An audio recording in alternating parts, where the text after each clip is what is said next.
Tonight, Christopher Reeve and Stacy Keach join Charlton Heston, David Carradine, and Ned Beatty in Gray Lady Down. A nuclear submarine is down in the Atlantic. 100 crewmen face death at the bottom of the world. Only one man has a chance to save them.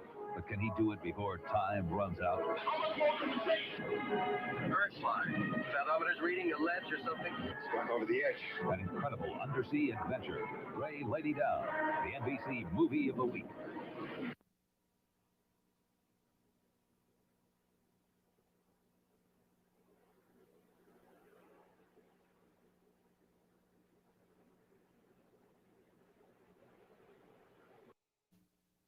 First, there was Henry. Hi, Henry. Then Jennifer. She's such a flirt. And Oscar. Jenny just brought him home one night. And I love them all, so I wouldn't feed them anything but Calcan. It's so nutritious, it's like getting a multivitamin in every can. Calcan's got all the vitamins and minerals and protein a cat needs. It sure keeps my cat looking good. And sounding good. Calcan's so rich in nutrition. It's like getting a multivitamin in every can.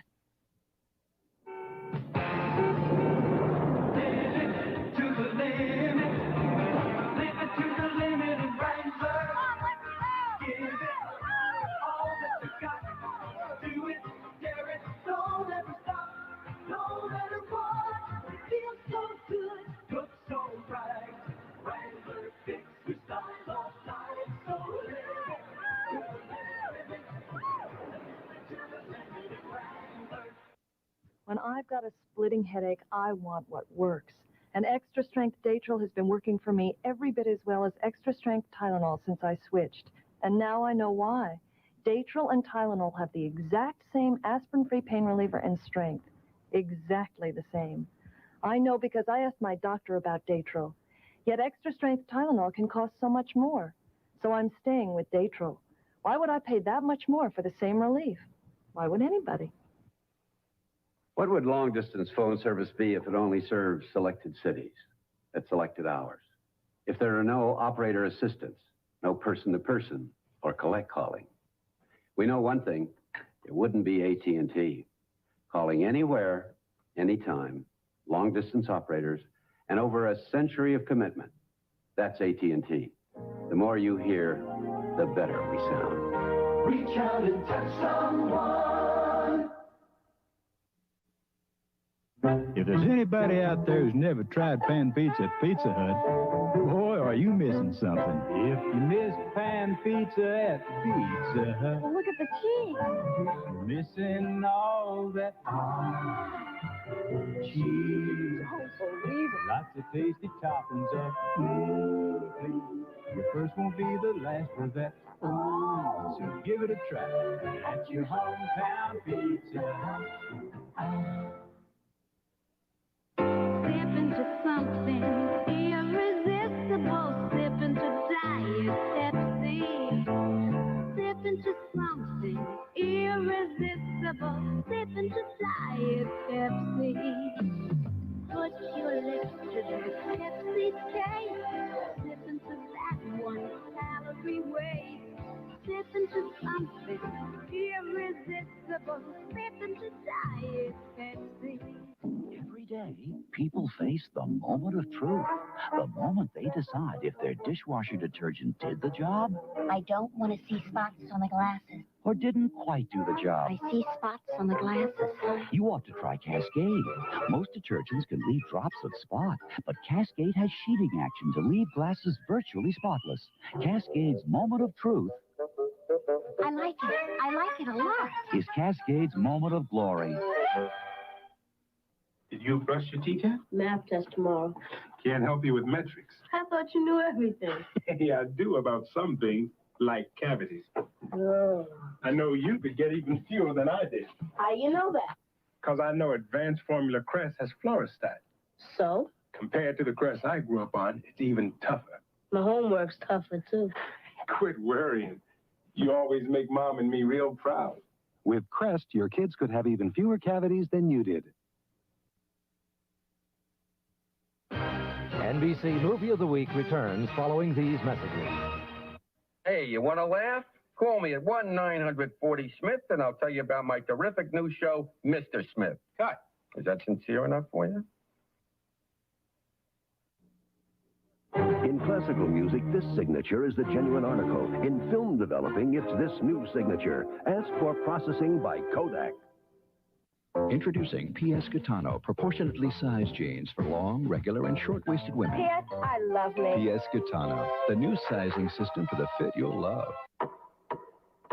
Announcing a monumental court decision, the People's Court moves to Channel 4. In this case, the loser has no appeal. President Reagan says Russia's lying about that downed Korean plane at 11. Gray Lady Down continues, starring Charlton Heston, David Carradine, Stacy Keach, and Ned Beatty. Bobby, you're putting me on. Each juicy piece has always had less than 10 calories. You bet your Lifesavers. Wow, I can eat Lifesavers and watch my figure. Tell you what, you eat the Lifesavers, I'll watch your figure. Bobby, has anyone seen my Lifesavers? Can you identify the roll, please? It's butter rum. It has less than 10 calories each, and it's a brand new. It was a brand new roll. You bet your Lifesaver. Lifesavers roll candy. Great taste for less than 10 calories each. You bet your Lifesavers. It's easy to forget Valvoline was the first to show you how to save money by changing your own oil. And it's easy to forget Valvoline was the first to put 12 quarts in a handy carry-out case. And it's easy to forget Valvoline is the choice of leading race drivers the world over. Yep, it's easy to forget all this about Valvoline, as long as you remember Valvoline is everything you need in a motor oil. You're watching a good meal in action. Kids need balanced meals with foods rich in energy to keep going, like Chef Boyardee spaghetti and meatballs or lasagna. Spaghetti and meatballs is enriched pasta with juicy meatballs, and lasagna is wavy macaroni in a juicy beef, tomato, and cheese sauce. And both are more efficient sources of energy for playing soccer than hamburgers or hot dogs. Great! Everybody loves Chef Boyardee spaghetti and meatballs and lasagna. Chef Boyardee. The cleaners are about to meet Cupid, but they don't know it that this cute little character may change their lives.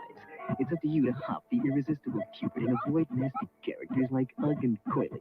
And like the arcade game, the more trouble he gets into, the more involved you'll get trying to save him. You'll hop with him, you'll float, you'll begin to anticipate his every move. You'll grow so attached to Cupid, you'll become one of the family. Cupid from Parker Brothers. Also available in tabletop model. The finest cast ever assembled for television. David Soul, Sybil Shepherd, Chuck Connors, Susan Ansbach, Edward Albert, Noah Beery, Ken Curtis, Tom Shanley, and Sam Elliott star in a sprawling saga of burning desire.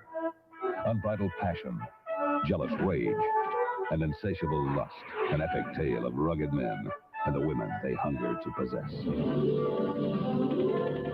The Yellow Rose, coming this fall.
Welcome, everyone.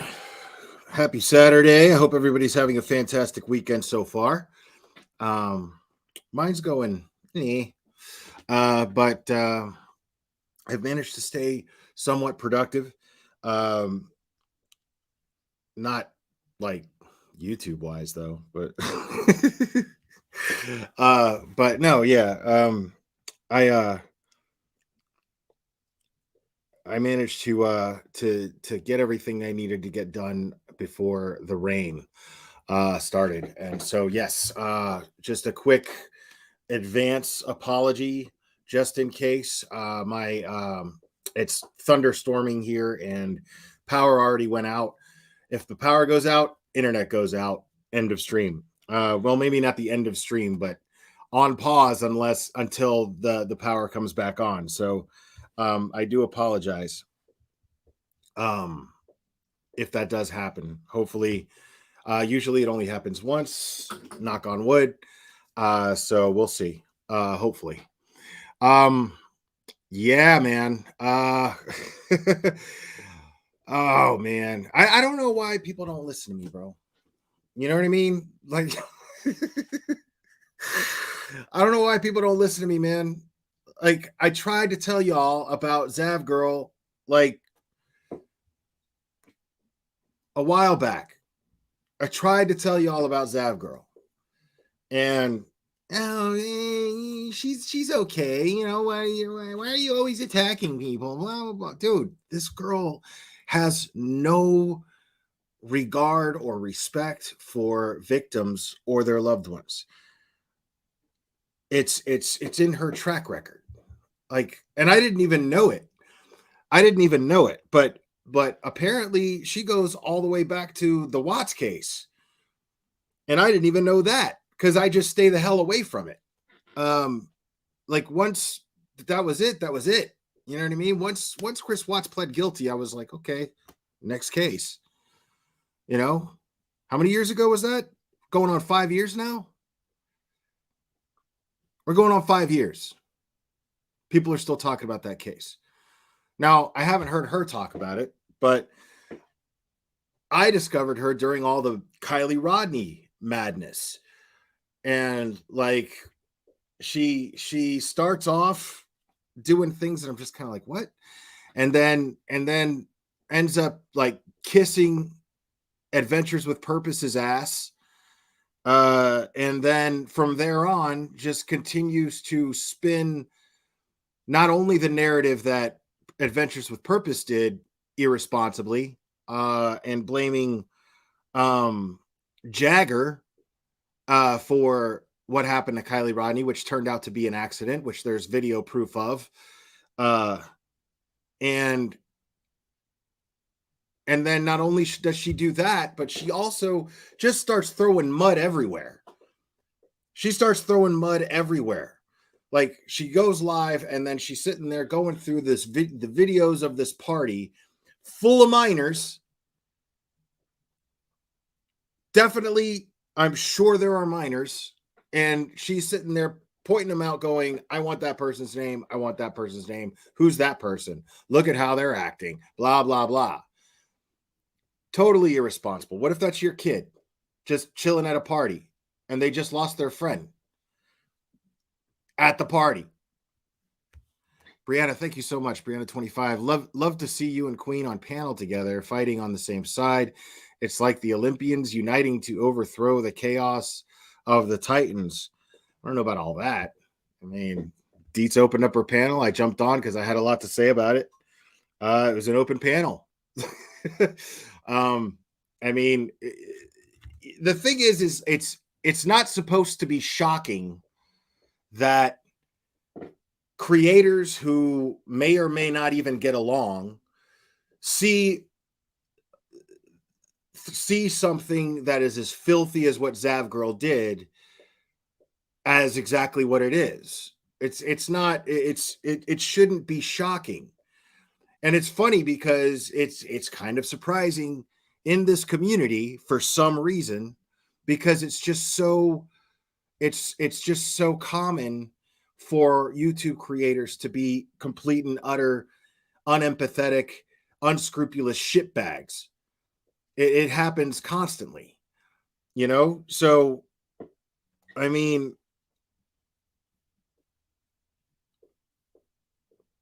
You know, I mean, it was funny to listen to Zav Girl, and she's going, you know, we're adults. We're adults. Like, no, that's not, no. An adult would have the respect for a parent who lost their child. An adult would have the respect for that child's memory. An adult would do everything that they can to try to preserve the memory of this child being happy and being kind and playful. You know, I mean, I made that little collage of pictures of Ganon, and I chose the most happiest ones to pick from. Landon gave me access to her pictures. She friended me on Facebook and gave me access to her pictures after I told her I was trying to do something nice like that. Nothing major, just something to put together before the trial. And how do you think this person, this woman, wants to remember her son?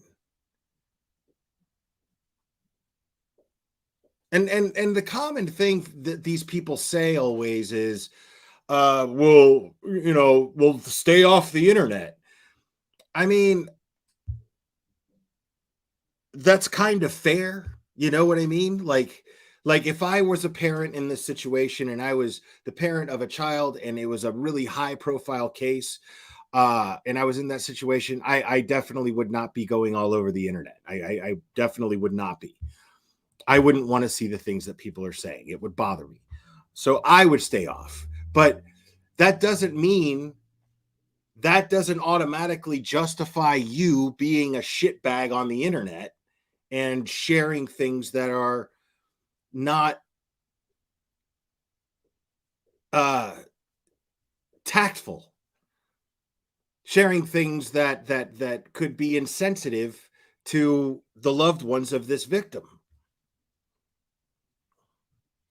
Stasia Hart, welcome to Logic. Neil Young, I mean, you know what's fucked up? He kind of does look like Neil Young in this. It's not Neil Young, it's Neil Diamond. But after looking at it, I'm like, that's fair. It's a really famous picture of Neil Diamond, though. So for those of you who don't really know what's going on, most of you, I'm sure, are here because you do know what's going on. Zav Girl decided to apply to make a FOIA request for Ganon's autopsy photos. And she decided to share them behind a paywall of her Patreon. And she did this knowing full well, because she was getting criticism for it. She tried to basically gaslight and she try to make us seem like we're the sick ones because we see an autopsy photo as sick. I don't see an autopsy photo as being sick. I see the things that happen to the child to make the autopsy photo necessary. I find that to be sick. But mostly I find the need to look at these photos without any plan whatsoever to educate yourself on the benefits of seeing those photographs, because the only way that you would benefit from seeing these photographs, in my opinion, is either A, if you are seeking some sort of if you have actually a fascination and a certain level of understanding of decomposure, and you have this interest in that sort of thing, and you have an interest in possibly being a coroner, I can understand that. Or The other reason would be because you're a sick, twisted fuck and you just get off on seeing gruesome ass pictures because you can't differentiate the gore in a horror movie for real life gore. Because the thing is, the gore in a horror movie, that's fun. You know what I mean? The gore in a horror movie is fun.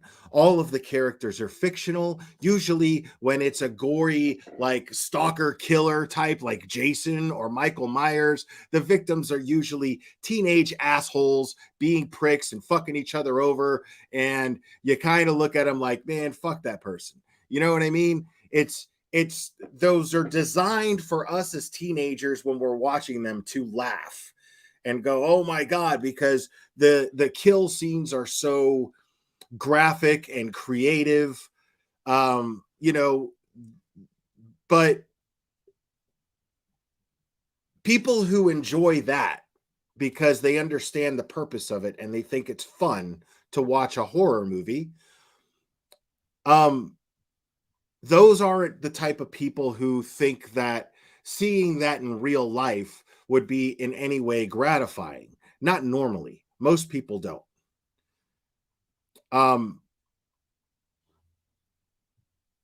I was angry about this case.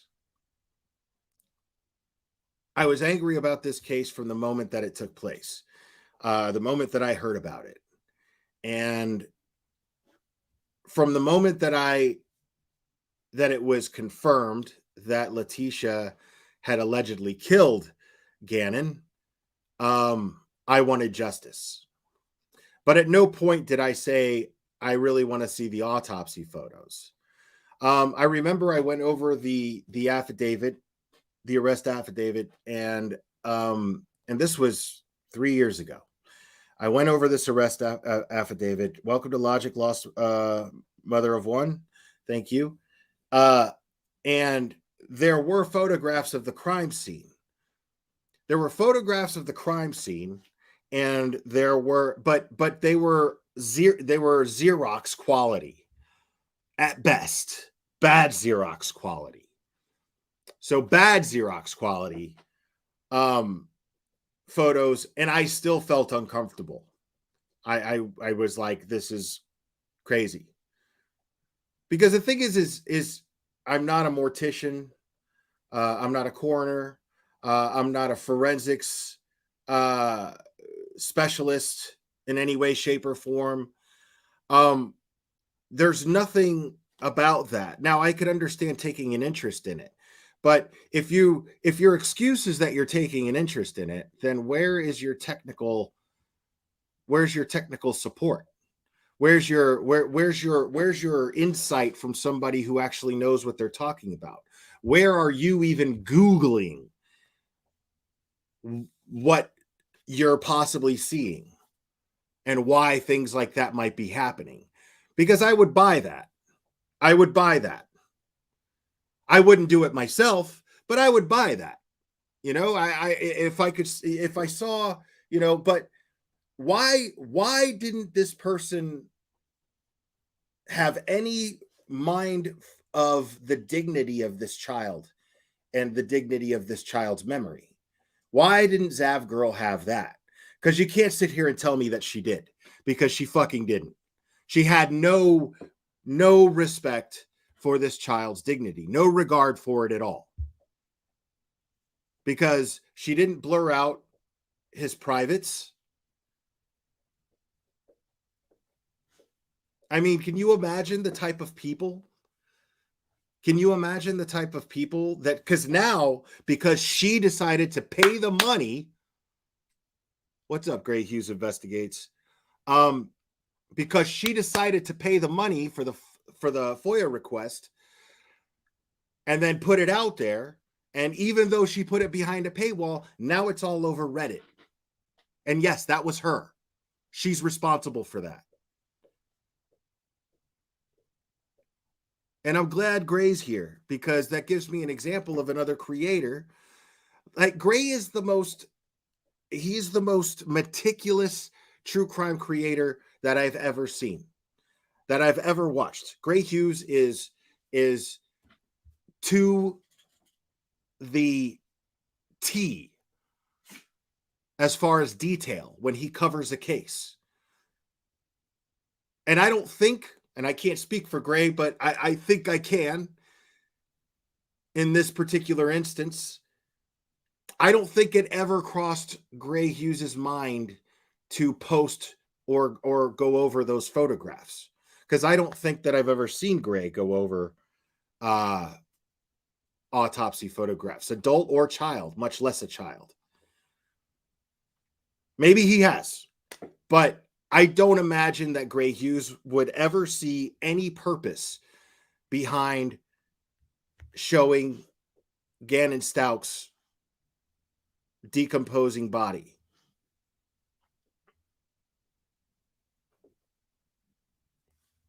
Oh, Wanderlust. I did give you a member shout out. I did.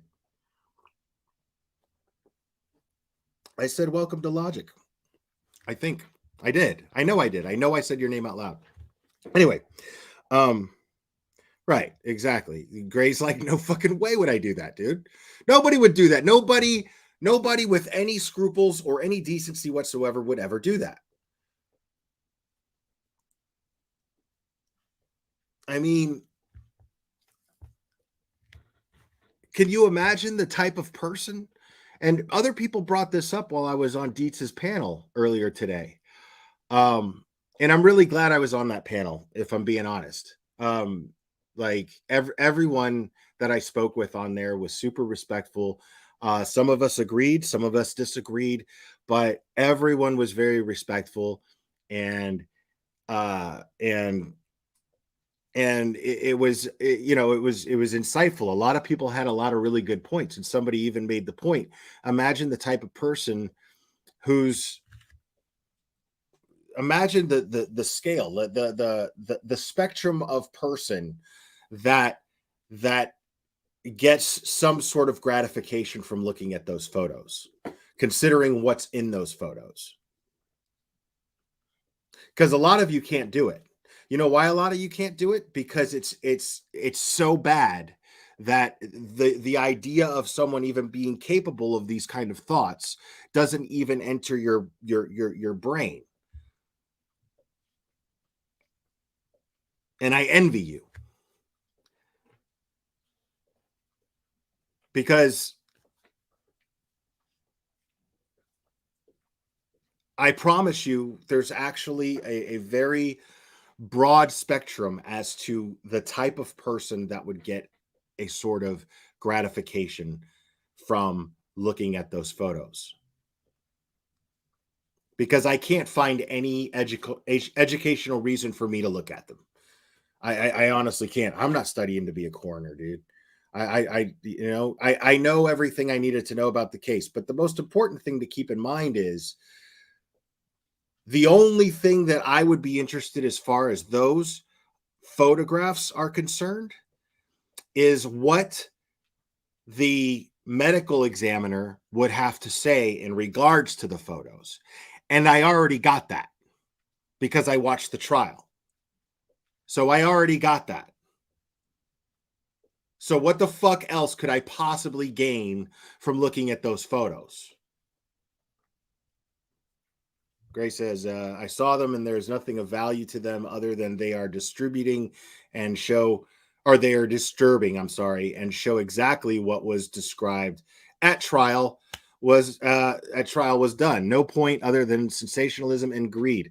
Thank you, Gray. Couldn't have said it better, which was exactly the point that I was in the middle of making here. There's no reason. What the fuck do I want to look at those photos for when I already heard, and the only purpose that matters was to give testimony in order to present evidence that is going to lead to a conviction of the person responsible for that boy's murder. That is the only thing that I cared about. And I got that at the trial. So what the fuck do I need to go back to that and look at? I was standoffish about even going over her interrogation videos.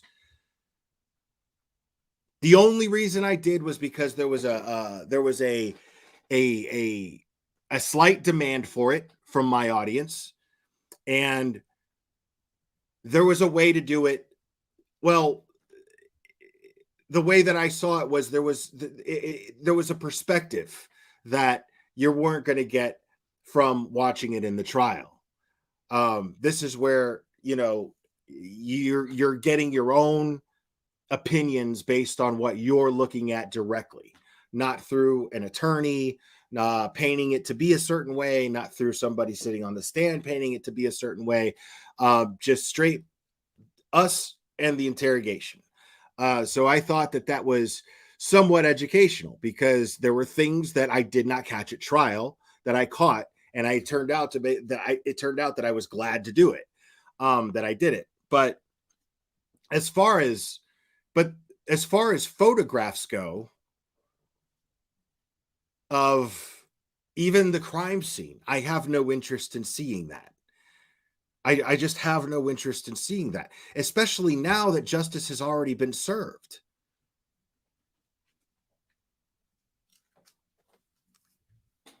And so here, let's this is Bash the Tragedy Pimps, I think. I want to make sure.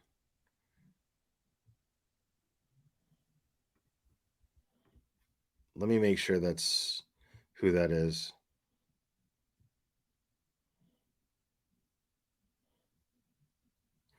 Oh, no, it's Tragedy Pimps Exposed. Tragedy Pimps Exposed did this video.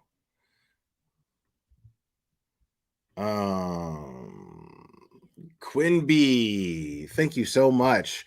100%. Those who can stomach it might have curiosity to look at them to understand testimony versus actual or those in the medical field. Otherwise, it's just morbid and money seeking as a YouTuber. Absolutely. It is the epitome of an example of tragedy pimping. This is exactly what she did. She's always done this. She did this with the Kylie Rodney case. And big shout out to Gray again. Thanks to Gray, we were able to distinct that car going into the water because Gray overlapped the daytime footage. I mean, it's a still camera. It doesn't move. So it was just really smart. Overlapped the daytime image from the camera over everything else. And this way you could actually see the car going down the road and going into the water. And that is due to Gray and his hard work on his channel that we were able to discern that. That was a closed case for me right there and then. It was boom. It's Kylie's car going into the water right there. It was going at a speed that she did not know the water was there. So, I mean, and that should have just been left alone right then and there. It should have been left alone before that. All of those accusations were unfounded. Everybody throwing accusations at different people.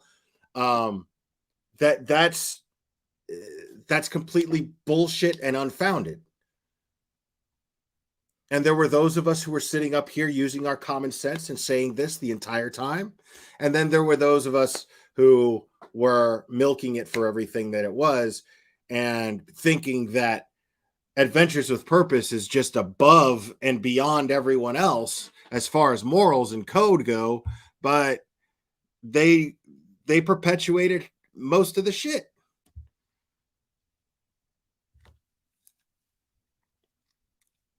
And thank you again, Quinby. Appreciate that. So this is Tragedy Pimps Exposed. This kind of gives you a summary, I think. I haven't watched this yet, but by the title, I'm assuming. It says all the deets on what Zav Girl did.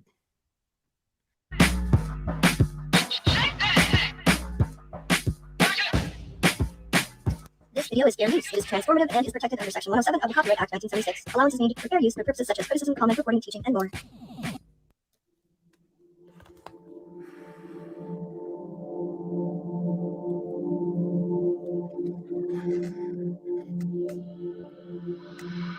Yo, and real quick before I continue this, let me give some props to you guys that were on Dietz's panel, and Dietz, especially you.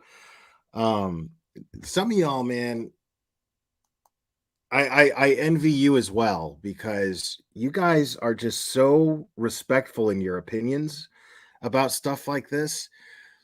You know, you have this ability to be kind to the unkind, and that shit just isn't in my DNA, man. And I envy you for it. Don't get me wrong. I'm not criticizing you for it. I'm criticizing myself, man. Like, you guys have, because that's the kind of thing that just infuriates me, dude. Like, it fucking infuriates me. Like, I just don't have what you guys have in my DNA, man. Like, I think Zavgirl is a complete and utter piece of shit. I mean, her actions are clear. Given to the public via FOIA request. I just And don't. that can actually go into the CSAM aspect of this, because if there are genitalia in these pictures, that could be, bait or interesting. So when I was skimming through her live this morning, the end portion there, and I can pull it up and we can listen to it. Someone in the chat said they were blurred out. I don't know if anyone in here was in her Patreon and saw them. Were they blurred? I don't know. Someone's got some echo. I don't think they were blurred. I think people did blur them when they did the trial live. They were blurred in certain cases. Certain creators blurred them. I don't even think it matters. I mean, because you have case models going, she would never sell those autopsy photos. Well, technically, she's selling them. And Tracy Ann, I agree with you to a certain degree, but I don't completely agree. Yeah, I just dropped a link to this video. Make sure to give it a like if you can, please.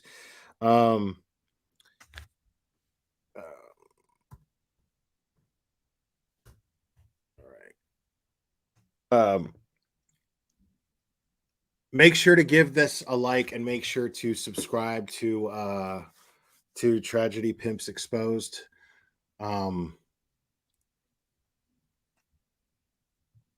Because you guys know me, man. Blessed are the clip channels.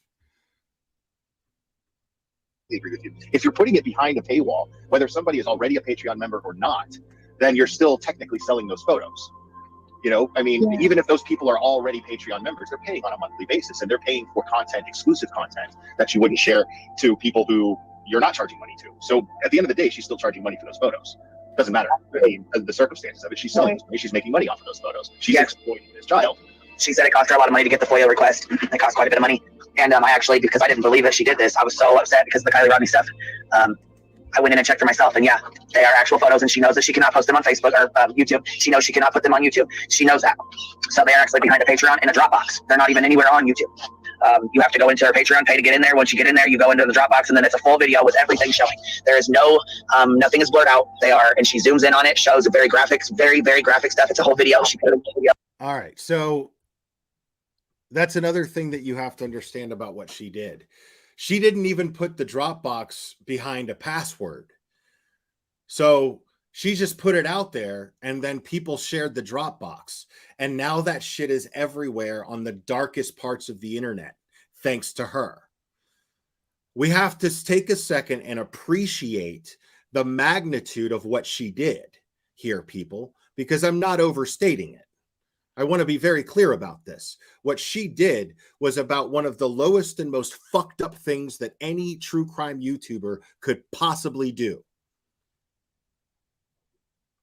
She paid money to get the autopsy photos of an 11-year-old boy, didn't edit it in any way, shape, or form, didn't blur anything out, didn't do anything to preserve his dignity. Then she puts the photos behind a paywall. The people who pay the money end up taking it, and then they end up leaking it in Reddit forums. Now the shit's everywhere. Now Gannon's photos are in the hands of the kind of depraved people that I don't even want to imagine. And I want you to think about that for a second.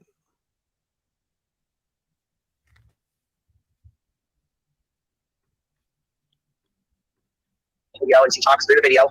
She zooms in on body parts, and it just had me fucking disgusted. She zooms in on his body parts? Yeah, certain body parts, like certain wounds. She zooms in, like when it just makes me sick. And according to anybody who watched this, I'm not going to watch it, but there's no educational value to it at all whatsoever. She's just doing what Zav Girl's dumbass always fucking does. Sits there and zooms in on shit and goes, ooh, what's that? Oh my God, what's that? What do you think that is? I don't know. Just complete and total nonsense. No insight, nothing educational, nothing at all. Just her feeling entitled to show it and feeling empowered that she's the one to do it. See, she's looking at it like she's the exclusive true crime creator who's doing it. But there's a reason why you're the exclusive one. And I don't like to use the word exclusive because it implies that you're doing something productive.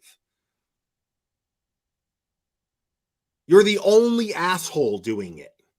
And that's the reason why nobody else is doing it. Because most other people, that tells you if you're the only asshole doing it, read the room. The room being the community. Read the room. If nobody else is doing that, there's probably a good fucking reason why you wouldn't do that. And the fact that you don't even share that decency with the majority of this community tells me everything I need to know about your character.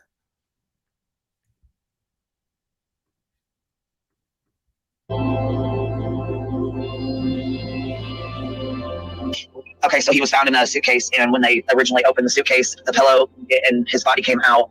Like when he came out of this, I don't want to be graphic with you guys, and I'm sorry, trigger warning.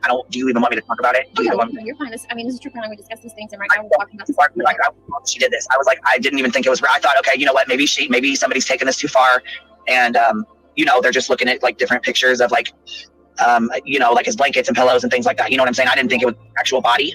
It's very, very graphic. Very graphic. Nothing is hidden. Nothing is blurred out. The crime scene itself is graphic. Yeah. Oh, for sure. We're walking through Just knowing that that's the blood of an 11-year-old is enough to trigger you. Yeah. You know? Yeah. That's the part that got me. The look, I'm stuttering because it's got me fucked up. I think the worst part of it was when she zoomed in on the pillow and she's like, "What are these strings? What are these strings?" And they were fucking maggots. No. What?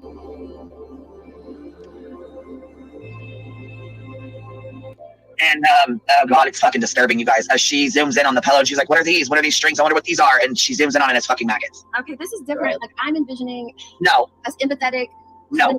It's very photos. I love that Dietz gave her the benefit of the doubt. You know what I mean? Like, because I like to try to do that too. You know, but Dietz was all just like, yeah, great. Yeah, it just boils down to her just being plain fucking stupid. But the thing is she's not stupid like she makes herself out to be. She knows what she's doing. You know what I mean? She knows what she's doing. What makes her stupid is that she thinks it's a good idea. And this is the thing. This is why it's stupid. Because will it get you a shit ton of subs? Maybe. Will it get you a whole bunch of views? Maybe. Will it fucking get people to pay for your stupid fucking Patreon? Maybe. But you're just setting yourself up to be a flash in the pan. Because either what's going to happen is you're going to continue that nefarious shit, and you're going to end up fucking booted off of YouTube like canceled Karen and like Molly Go Lightly for doing fucked up shit. Or people are just going to be on to you, and then you're just going to be just naturally canceled. People will just not give a fuck about you anymore. Quinn B, thank you so much. Glare and Gray, I've been live and on chat with both of you. Y'all can be terse, but it's all said with your individual organic transparency. Nonconformity, especially on YouTube, is so refreshing. So kudos. But conform to what? Thank you. I appreciate that. But conform to what? You know what I mean? Like it's not even an option. I respect myself too much to go with the fucking just to go with the grain if it's humiliating and defiling the image of a victim and the image that they have to their family and loved ones. I mean, it's not even a choice, is my point. It's not even a fucking choice. Like, at no point did I sit there and go, I can get those autopsy photos. You know? Like, at no point.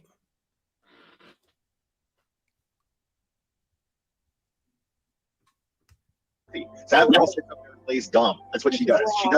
She does the most nefarious crap that a YouTube creator can do. She did it with the Kylie Rodney thing. And then she was just like, I don't know. She sits there with this dumb look on her face. Like, I mean, what do you guys think? I don't know. And then she puts it all on her subs and doesn't take any responsibility. We're the drama queen. Well, and this is why I wanted to go live and talk about it, because I'm like, I'm having a different picture in my mind. Then I'm getting all these things, emailed and sent to me, and I'm like, if everybody feels so strong, like, what am I not seeing? And yeah, she's zooming in. I get a bunch of messages, a bunch of emails, and I'm like, last time this happened, it was, just pictures. It was not photo, autopsy photos. So I'll go look for myself just to see if this is even true, because before I jump somebody's ass, I want to make sure to check for myself, because this could just be blankets, pillows, and things like that. You know what I mean? And some people take that into context, like, you know what I'm saying? Or they say that's very graphic to them, and sometimes it can be, but maybe it's not graphic to me like it is to them. So I went and looked for myself, and she sure as shit did. She posted them. She's there $3. You have to go in as soon as you sign into the Dropbox. It's a video of her. She has a video of it. She went through every single autopsy picture. She goes into the video, and she goes through every single picture, zooms in on the body, zooms in on the man, it just makes me sick to think about it, because I had a really hard time even. I called some girls and I said, "You guys, I'm like disgusted. I can't believe she even did this shit. Like, I'm appalled here. I'm like baffled she did this." I was obsessed with this case. And I still have absolutely no desire to see those photographs. None. Oh, okay, cool. I see what you're saying. Yes, okay, Quinn B. I understand your comment a lot more. Thank you, Gray. So yeah, I mean, fuck all that, dude. Like, that's where I say, we're grown-ups, man. We're adults here. Like, I'm not going to sit here and placate you. And I mean, rape is rape. I'm not going to say R like you're a 2-year-old, and I expect people to cover their ears when I talk. You shouldn't be in here if you can't handle the real things that happen in the world, and those things being discussed. I'm just not going to patronize you people who those words bother, because you can't tell me that the subject matter doesn't bother you, but the word that is actually used to describe in a dictionary the very thing that we're talking about, like murder, you're not going to tell me that the act doesn't bother you, but the word does. So I'm not doing that to you people. I promise.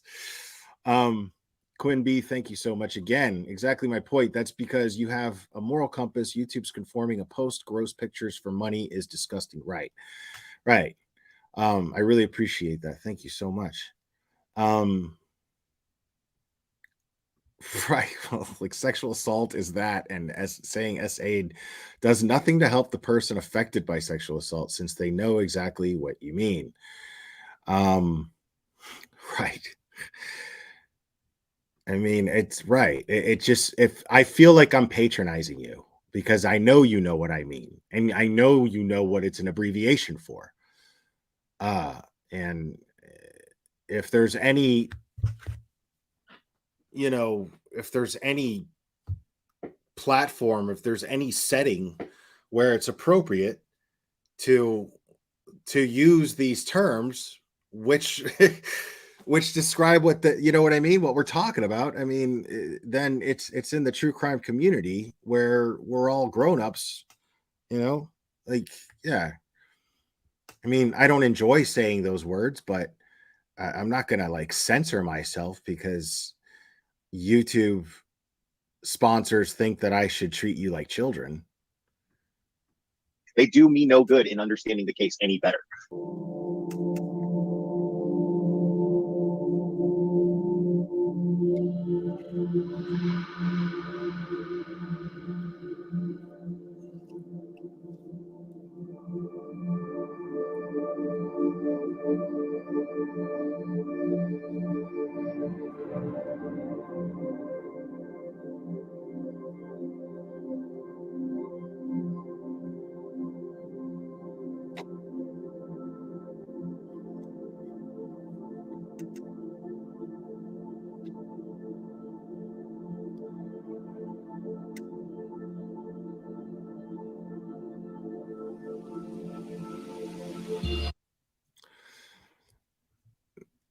See, and big ups, man, to Tragedy Pimps Exposed for closing with those pictures of Gannon in the effort to make sure that that's how we remember Gannon. Uh, what that did for me was that took away the thoughts of what this person did, what this person showed, you know.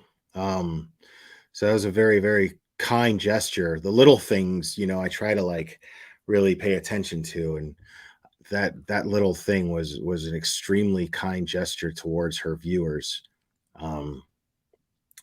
So Quinn B, thank you again. Jeez, crazy.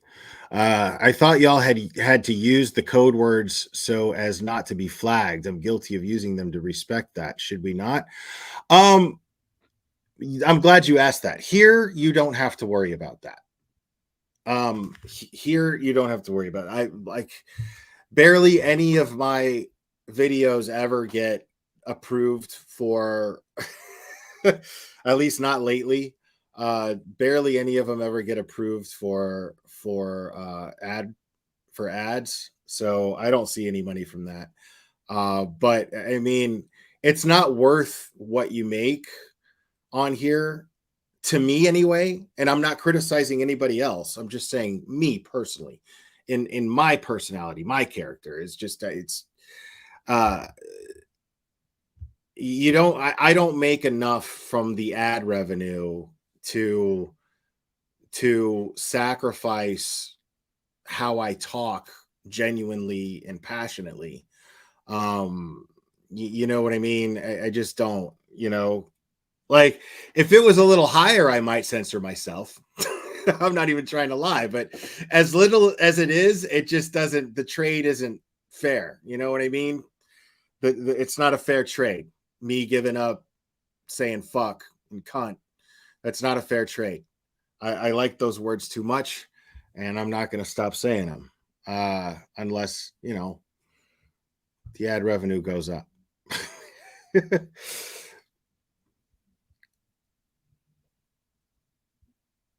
And then there's this. Hold on. I gotta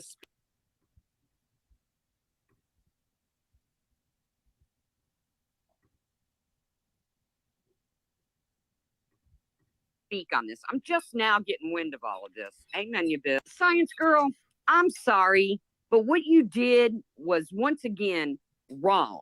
So the story is that Zav girl petitioned to courts, whatever, you know, FOIA, whatever, and got the autopsy pictures of a strong thunderstorm will impact portions of your area. Okay.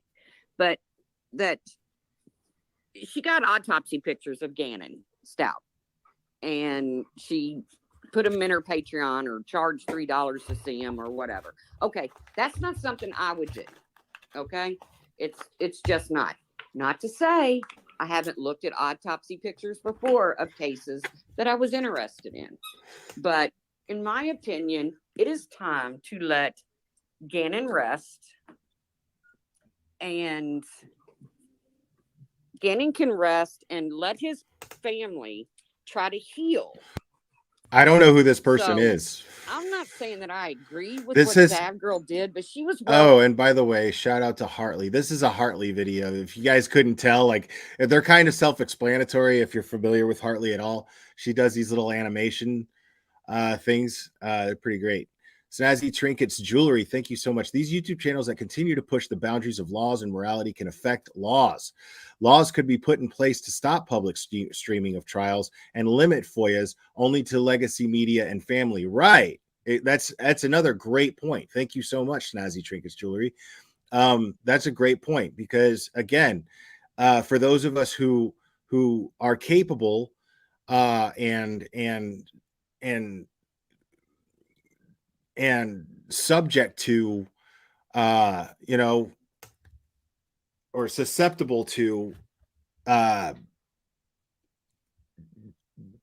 approaching these trials and things of this nature in a respectful manner with empathy for the victim and their loved ones, those of us who do that, well, these people are going to fuck it up for us, because I still want to watch a trial. I still want to see the prosecutor. I love to watch due process take place. I love to watch it happen. I love, even if somebody who I know is guilty ends up getting not guilty, I'm still going to feel some sort of gratification from watching the trial and learning from it. Because especially if that happens, if a defense turns out to be good enough to actually get somebody off who actually is guilty, and everyone knows they're guilty, you know what I mean? I find that to be fascinating because I like to know the circumstances in which that took place. I want to know where the prosecution either dropped the ball or where the defense managed to throw the confusion at the jury enough to make that happen. I find that stuff incredibly fascinating. I like to see people's rights being observed as due process takes place. I actually enjoy that part of it. And it's, there's just so much that's fascinating about it. It's such a meticulously thought out system that has changed and evolved over the span of, almost 250 years. And to me, it's a beautiful thing that we have the law. It's not perfect. It's definitely flawed, but it is a work in progress. But the system that it's based on, the idea that it's based on, is fair and it's just. It is the most just system that we have, at least so far. So I'm grateful for that.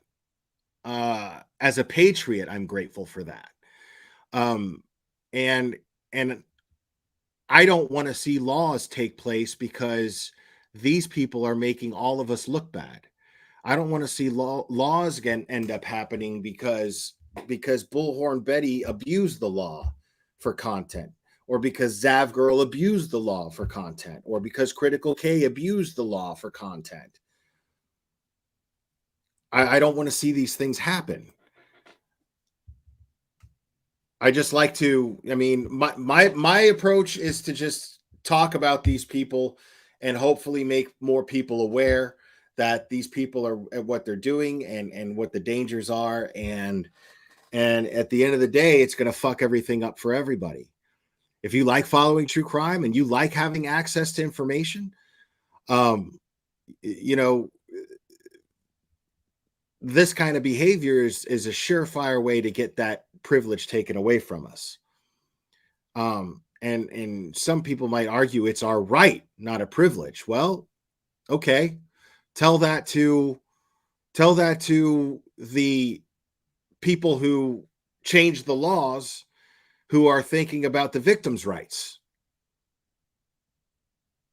I'm not saying one way or the other. I'm just telling you that that's what's going to happen.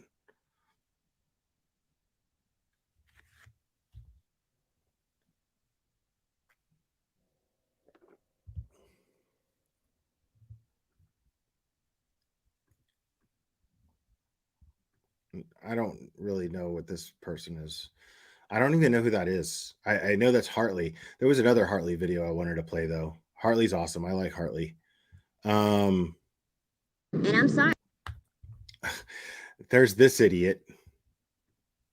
Because people just want the controversy, Like, and one thing you can always tell, it's like you can always count on certain channels to chime in and do exactly what they're going to do because they do it every time. And this is very telling of Zav Girl's actions, because when you have this caliber of character defending you, well, and your actions. Because if the only people that are coming to Zav Girl's rescue in this situation are people like this person, that tells me all I need to know. I mean, And I'm sorry, but it's ridiculous. I got to the point, I'm not even sure I want to go live anymore. I may just do uploads and shorts. I am so disgusted with this entire community that it's like a no-win. All of a sudden, these drama moral police who like true crime a little when it suits them have infiltrated this community. Yeah, no thanks. No thanks. It's trolls, it's morons, it's idiots, and it's people that think that they can force you to think like them. I'm sorry, that'll never happen. Twat! Never, never, never. True crime people, like real true crime people, I'm sorry, we like autopsies. I'm sorry, we like trying to find out exactly what happened. I'm sorry if that offends you. It would not offend. It's like, you know, an autopsy offending a doctor. And I'm not comparing us to doctors, don't get me wrong. But what I'm saying is, if you're into true crime, What the fuck are you talking crime about? all the way. You don't do true crime half-assed. You don't say, oh, I'm so sorry for them and blah, blah, blah. But I can't look. KB Investigation, member for 6 months. Welcome to Logic. Thank you. Happy to be a member, and thank you for the content. You're welcome. Thank you for being here. Look at an autopsy picture because it's against my moral compass. Then you're not true crime. What? Because if you got to handle the bad, you got to handle all the bad. No offense, but you are a stupid asshole. You handle the good, you handle the bad. All of it. Hey, Jer. So let me get this logic straight. And I know better than to do this to myself, bro. You know? Some guys like have the impulsive urge to masturbate with a cheese grater. Sometimes I have the impulsive urge to actually address and make sense of whatever the fuck Laura is saying. She is something else. Like, every time I listen to her, I just walk away like, I'm retarded?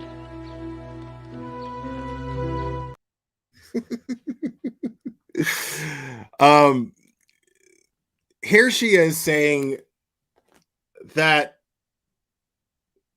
it's crazy to think that it's disrespectful to look at Gannon's body decomposing, exposed to the whole world.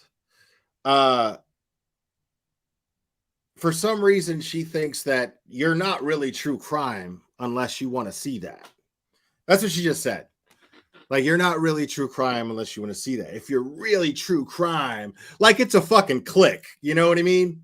That's the mindset of this moron. If you're really true crime, well, then you go all the way with it. What do you mean? Let's explore that for a second, genius. What do you mean? Let's explore that all the way. Okay, what do you mean go all the way true crime? Where's the cap exactly? Like, I mean, because if you're going technically all the way with true crime, you're fucking committing 187s, bitch. Like, you're capping people, you're cutting people's throats, you're chopping them up, stabbing them, shooting them. You're doing, and you're lying to the police, and you're running from the cops, hitting people in the head with monster cans. Like, if you're all the way true crime, well, then that's all the way true crime. Like, that's how stupid you sound when you say things like that. Earth Exposure Files, welcome to Logic. And thank you so much. Like, that's how stupid you sound. Like,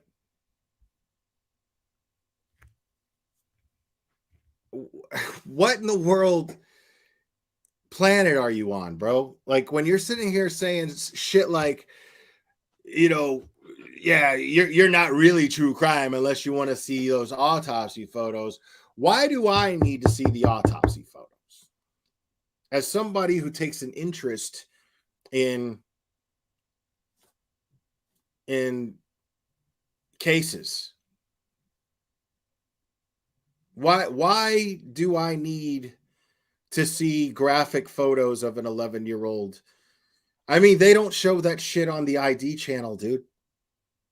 You know what I mean? Like, they and people watch ID channel all the time, people who follow true crime. You know why they don't show those things? Because you don't need to see them to understand the case. It serves no purpose other than it's self-serving to the person who leaked them. And whoever is somehow looking at that stuff and not being totally disgusted. I mean, I'm not, look.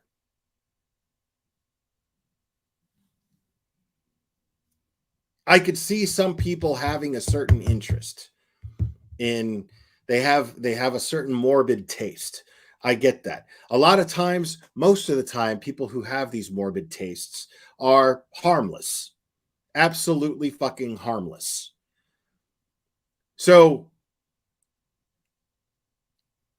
I can't relate, but I'm trying to empathize with somebody who, you know what I mean? Like, for some reason, finds it fascinating to take a picture of roadkill. You know what I mean? There's those types of people, you know, the artsy types, you know. So I mean, it happens. So I'm not necessarily judging someone for wanting to see those pictures, but my problem is, why would you want to see them without it being redacted to preserve this young boy's? If that's not what's taking you over, if the respect for this child and his memory and his image before he was brutally murdered, if that doesn't take over your curiosity, then you're not somebody that I'm ever going to be able to relate to. I just can't see ever relating to someone who, you know. But the bottom line is what Zavgirl did was just plain disrespectful. And like I said, it's the lowest thing that a YouTube creator in true crime could do. One of the lowest.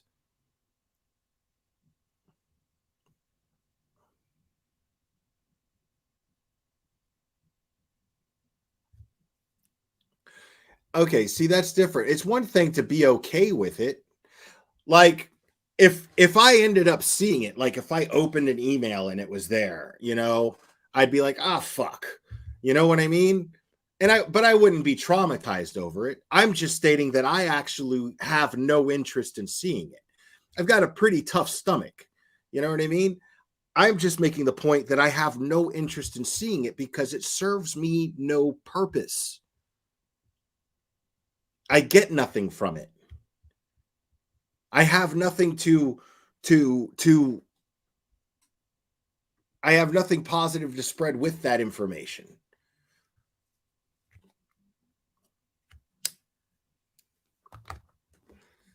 And the fact that Laura doesn't understand this, like, you could tell that the vibe in her is an absolute lack of any empathy towards any victims. And anytime she talks about true crime, she does this. Every single time she talks about true crime. she does this. I want to see everything. I agree with you. Hey, hybrid. I absolutely agree with you. I want to see Thank you, everything. TT. I appreciate that. I've been looking for the Watts autopsy photos. I haven't been able to find them. All right. Now we're gonna do a little of a deep dive. I mean, as much as the internet takes me, but I want to know about this Quanell X guy. I want to try to understand him a little bit better. Yeah, and real quick, let's do this. Let's do this. Yeah, tomatoes in the chat for Laura. Tomatoes. Laura, you suck. Terrible. Tomatoes in the chat. Let's get another round going. There we go.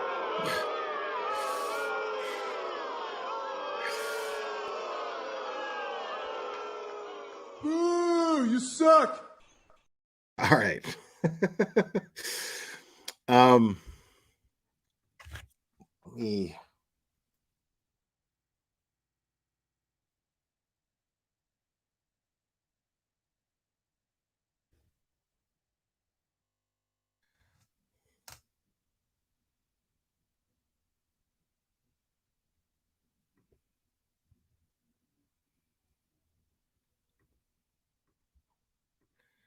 All right, let's look into his Wikipedia real quick.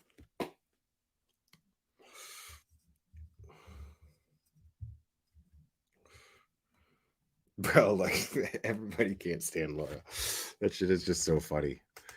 I don't think I'm gonna do any more live streaming because I'm so sick of this community. All right, so Quanell X. So those of you who don't know what I'm talking about, Quanell X, I mean, unless you're living in the cave the last couple of days. So there's this kid, Rudy, God, I already forgot his last name. He went missing 8 years ago. And supposedly he went home the next day. I went over all this yesterday. We explored it together. I did not know any of the real facts of this case until Farius. Thank you so much, Rudy Farius. So I didn't go over any of the. I didn't know any of the facts. We just went over it all together yesterday, and I learned a lot. But the question is, this kid, okay, he went missing. But I mean, he had all these interactions with people. He had interactions with the police. The police definitely dropped the ball, but apparently he was living in his mom's house the whole time. So he wasn't actually missing. So he's living with his mom for 8 years. And then they found him passed out in front of a church. Okay. And he's 25 now. So the question is, was he in on it? Is he a victim? Because you got this Quanell X guy who just shows up magically to this situation and he inserts himself in it. And now he's just seems to be just getting a shit ton of press. But he's demanding that the police do something. But the problem is the police aren't the ones who would have to make that case. It would be the DA who tells the police, hey, make a case for me. But I don't think that the DA has any interest in pursuing any charges against any of these people.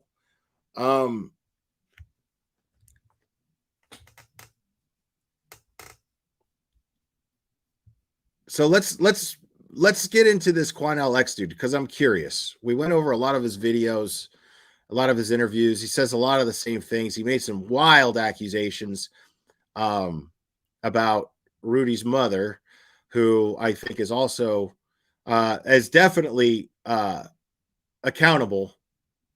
She's the most accountable person out of anybody in this entire situation, besides the police. I mean, let's face it, they weren't looking very hard. There's nothing to tell us that they were looking very hard if he was right under their nose the entire time, and they've even interacted with him personally in person. They've even interacted with him in person. So right, and that's the thing, Stacey Price. They're probably conducting an investigation. You can't make claims like that and not conduct an investigation. That's something that I'm absolutely against. The problem is that if these claims are false, then that's just these people wasting time of law enforcement and resources again, on top of the fact that he wasn't missing, on top of the fact that he himself lied as an adult. So, but yes, an investigation has to take place. And the question is whether or not they're even going to bother conducting an investigation. Well, let's learn a little bit about Quanell X here, according to Wikipedia. So Quanell, I can't see chat right now, so I apologize. Quanell Ralph Evans was born in Los Angeles, California. Both his mother and father were members of the Nation of Islam. After his parents divorced, Evans moved to Houston, where he lived with his grandmother, mother, and younger brother in the South Acres neighborhood, where he attended Worthing High School. Entry and ejection from the Nation of Islam. In September 1990, after listening to Louis Farrakhan at the Sam Houston Coliseum, Evans decided to join the Nation of Islam. He became a student of Louis Farrakhan. Evans, who would later be more commonly known by his pseudonym Quanell X, was recognized by his peers for his intellect, and he was later chosen to be a spokesperson for the organization. In July 1992, Quanell X found his brother Quentin Evans dead in his apartment. Quentin and 3 other people were victims of a homicide in Houston, Texas. In August 2009, 3 incarcerated men were charged with capital murder in the killings. It was around this time that Quanell X met State Representative Ron Wilson and was offered a job working for Representative Wilson as an aide. On January 28, 2008, Quanell X toured the Holocaust Museum, Houston. He gave a statement requesting forgiveness regarding questionable comments he had made about Jews and their plight. Quanell stated, "I seek the forgiveness of every survivor who has heard the words I've said. I did not say them in proper manner to make the point I was trying to get across. I could see and understand how they might be utterly paranoid of a person such as myself." Before becoming the national chairman of the new Black Panther Nation, Quanell gave time to MFOI, Mental Freedom Obtains Independence, and the new Black Panther Party under the leadership of Khalid Abdul Muhammad, and was appointed as the leader of the organization. The People's New Black Panther Party in Houston has since split from local community activist Quanell X, and amid ongoing allegations that he has not delivered services to families he was paid to represent. Oh, okay. So he was basically excommunicated by the Black Panther Party. That's interesting. In 1999, Quanell X attended the trial of John William King for the 1998 dragging murder of James Byrd Jr. He challenged Judge Joe Bob Golden's order-bearing demonstrations. Jeffrey Battle is noted as one of the Portland Seven and served as a bodyguard for Quanell X in Houston during the late 1990s. In October 2002, Quanell X traveled to Portland, Oregon to attend a court hearing for October Lewis, Battle's ex-wife.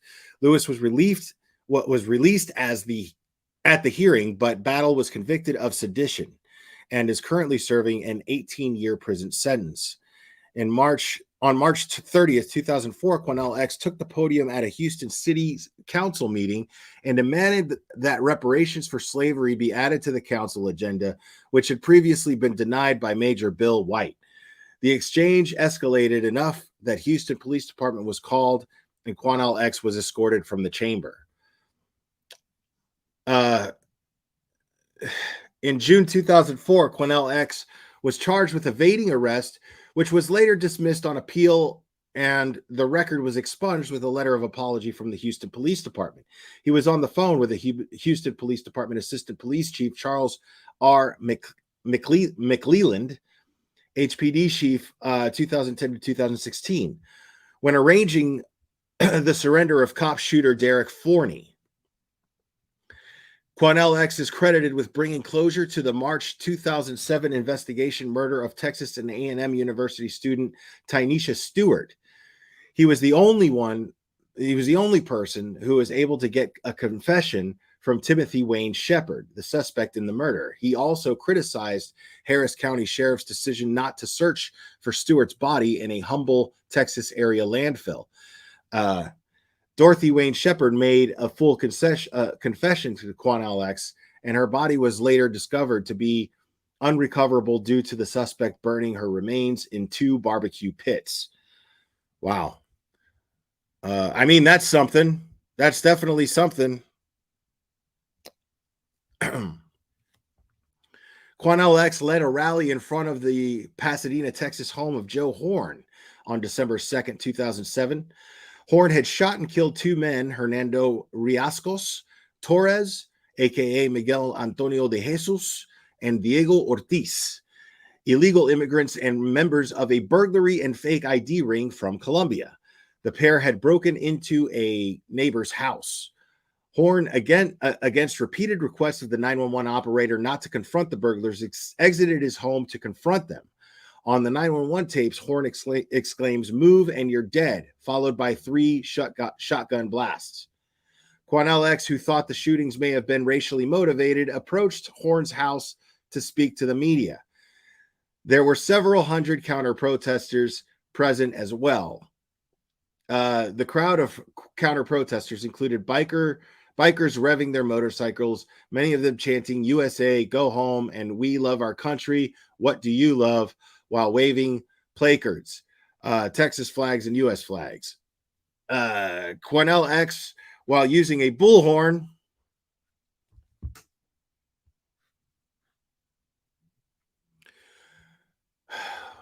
bro, seriously? Fucking seriously?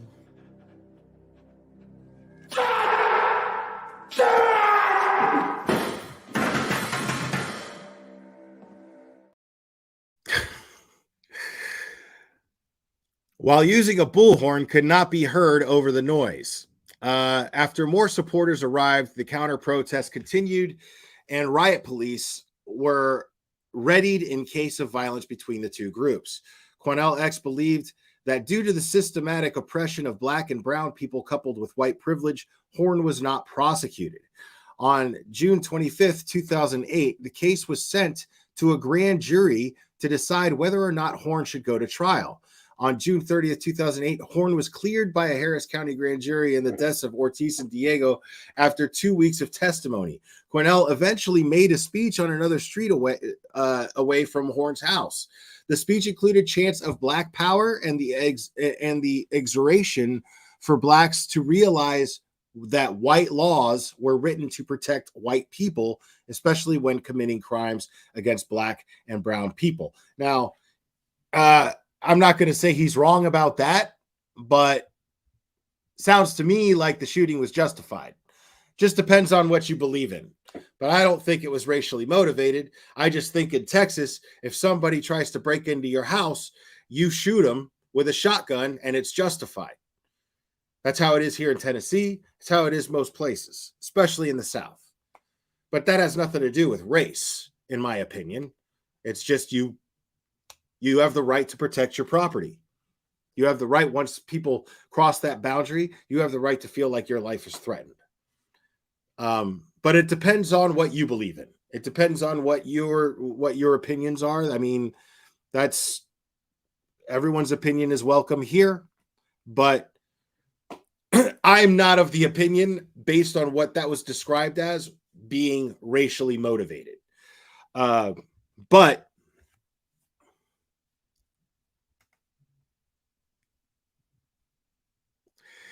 Yeah, I mean, it seems like he likes to have a lot of camera time. For what I don't know, like what kind of money does he make from these things? You know what I mean? Um,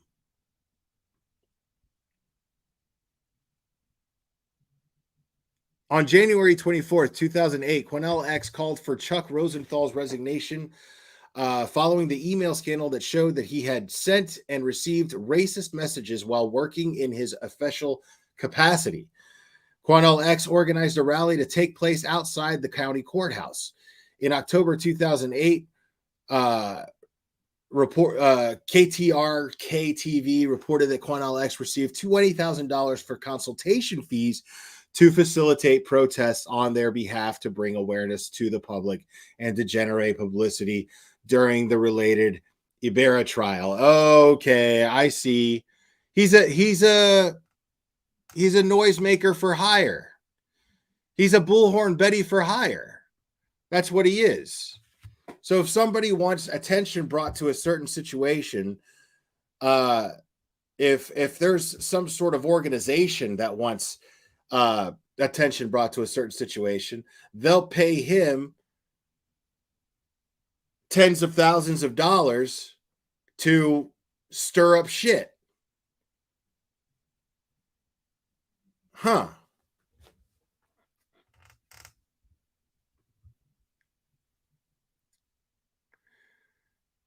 After being in police custody for several days, murder suspect Randy Sylvester Sr. would only confess to Quanell X and revealed the location of his missing children. Initially, Quanell X gave Sylvester the benefit of the doubt, but he was convinced otherwise when he went to the Pasadena police to Sylvester's doghouse, an apartment he maintained separately for his families, from his families, where Sylvester engaged in drugs and pornography. Quanell X would not go into detail, but other things he learned in that apartment changed his mind about Sylvester. Quanell X convinced the suspect to do the right thing with the Pasadena police on site. With the Pasadena police on site, Sylvester led Quanell X to a location just outside of Pasadena, Texas, in Houston, where the charred remains of the children were located. Wow. So this guy's actually done a lot of good. Like, he's earned some street cred. You know what I mean? The fact is that he has. There's no taking away from that. There's no taking away from that. He's earned some street credit for sure. Like, I mean, if this guy as a civilian or an activist is actually getting confessions and bringing closure to people, dude, that's a notch in my book. You know, I mean, I'm gonna have to say. Now, is he doing it for publicity? Is he doing it so that people will give him more credit? Possibly. But regardless of the motive, I really don't give a fuck if he's getting shit done. You know what I mean? Like, if those confessions are admissible in court, I'll take it. This guy fucking barbecued his own kids. Fuck that guy. I don't give a shit if he fucking confessed to Big Bird. I'll take it.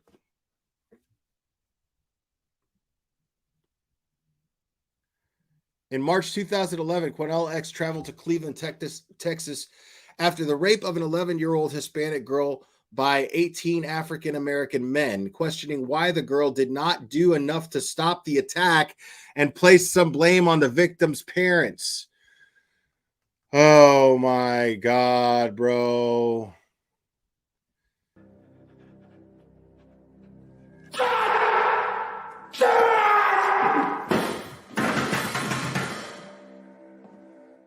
I was just defending the guy. I was just fucking defending the guy. I was just sitting here talking about how great these things that he did, but dude, you went over there, and in order to make a statement on racism, to make a racially driven statement, you victim blamed a child for being gang raped by 13 men because they were African American. Or 18 men, was it? 18. Wow. See right there, and it sucks, man. Right there, it cancels all the other shit out to me. All it tells me is that, you know, like just that alone right there just changed my fucking mind. Right now, I was about to just start defending this guy. I was already like, shit, I'm gonna have to start changing my tune about this guy. But this guy doesn't care about victims. That tells me right there that this guy does not give a fuck about victims.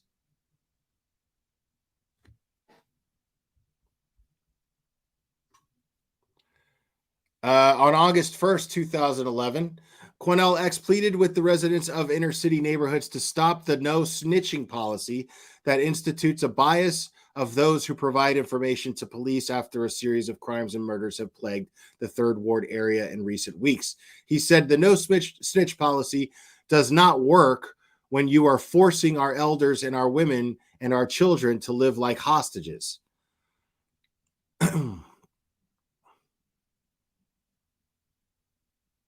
In July 2013, Cornell and others protested and effectively blocked Texas State Highway 288 over the acquittal in the shooting death of Trayvon Martin.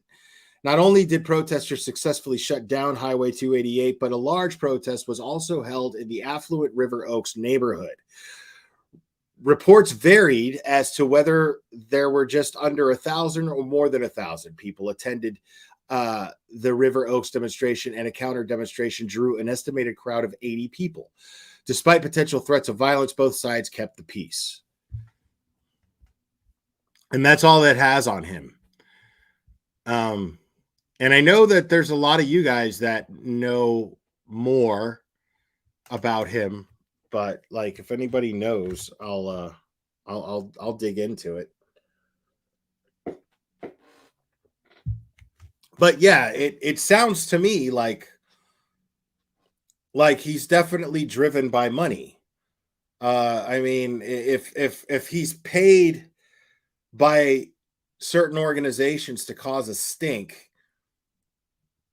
I mean, he's basically like he's Karen muscle. That's what he is. He's Karen muscle. They need somebody to start shit and yell and scream through a fucking bullhorn. That's what he is. But the problem is that he has credibility to back him up. Because I know Betty's sitting here, her gears are grinding. She's like, yeah, I could make money doing that.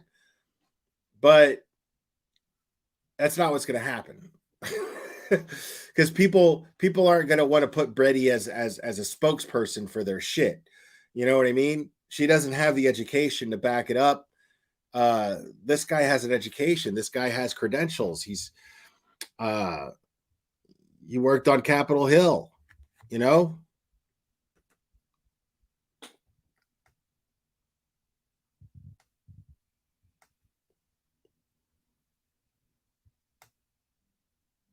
Right. She's just an idiot. Right. Nobody's going to like pay her any money.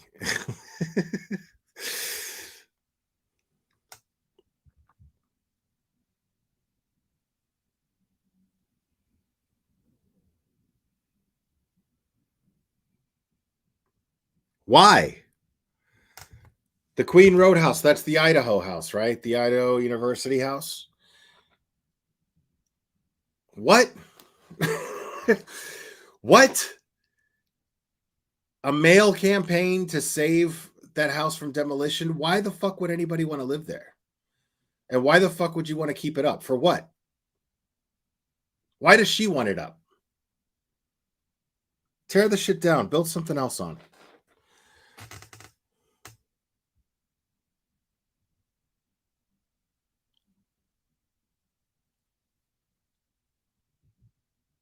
Yeah. So far, I mean, until more information comes out, I'm just going to assume, man, you know, uh, I don't think that the DA is going to seek any charges in this case. I really don't believe that. But and I'll be pleasantly surprised to find out that they actually are conducting an investigation into these claims. So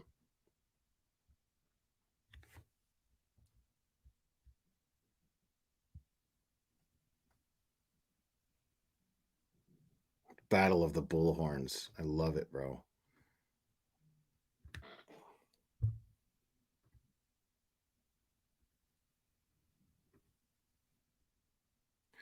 Oh, wait.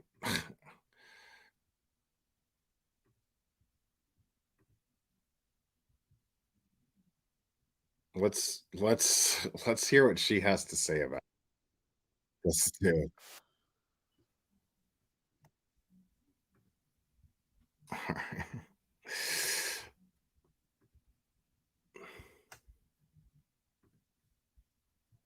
Around, it's something new.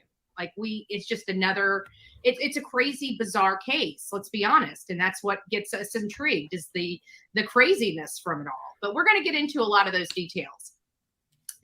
So it's nice to see you guys. Let's see, who else did I not say hi to yet? Emma, it's nice to see you. Did you guys notice Sepsis Kills was back yesterday? It was nice to see her. We hadn't seen her in a while. Shannon, it's nice to see you. Angela, good evening, Diane. I'm curious. It's hard for me to. I'm curious as to hear her opinions on this case. Try to say good evening instead of good morning, right? We're a morning crew, not an evening crew. But it's a weekend, and we haven't been doing weekends.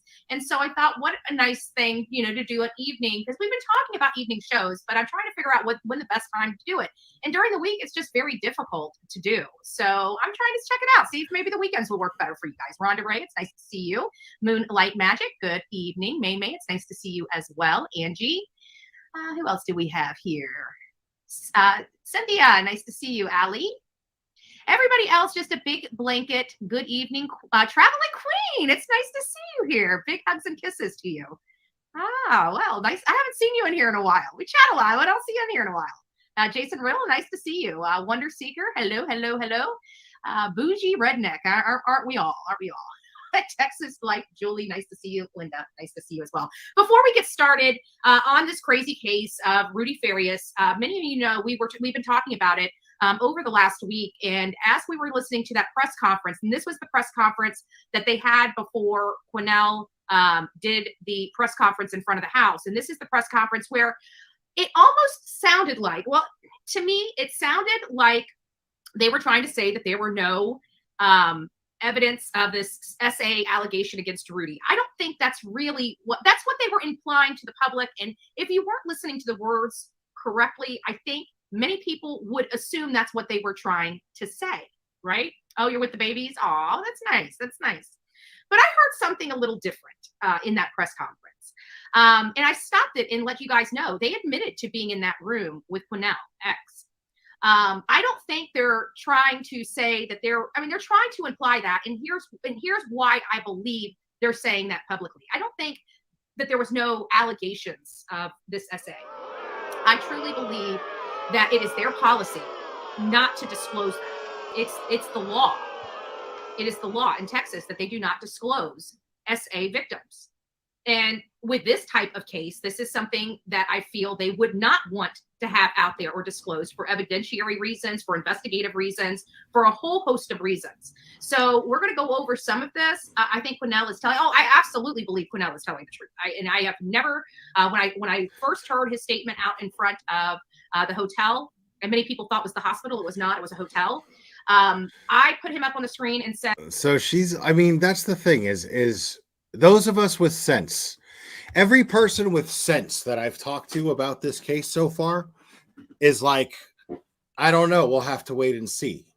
I'm leaning this way, but we got to see. Every person that I've ever heard talk about this case has done that. that has any sense. The ones that have credibility with me already. I find that really interesting. And then sure enough, she's the one. I totally believe him. What do you mean you believe him? You don't even know that he even told Quan LX these things. You don't even know how much he actually told Quan LX. Bro, look at that fucking face, bro.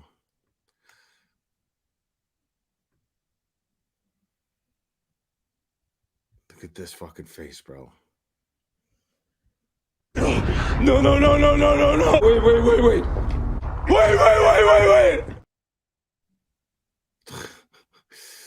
I mean, dude.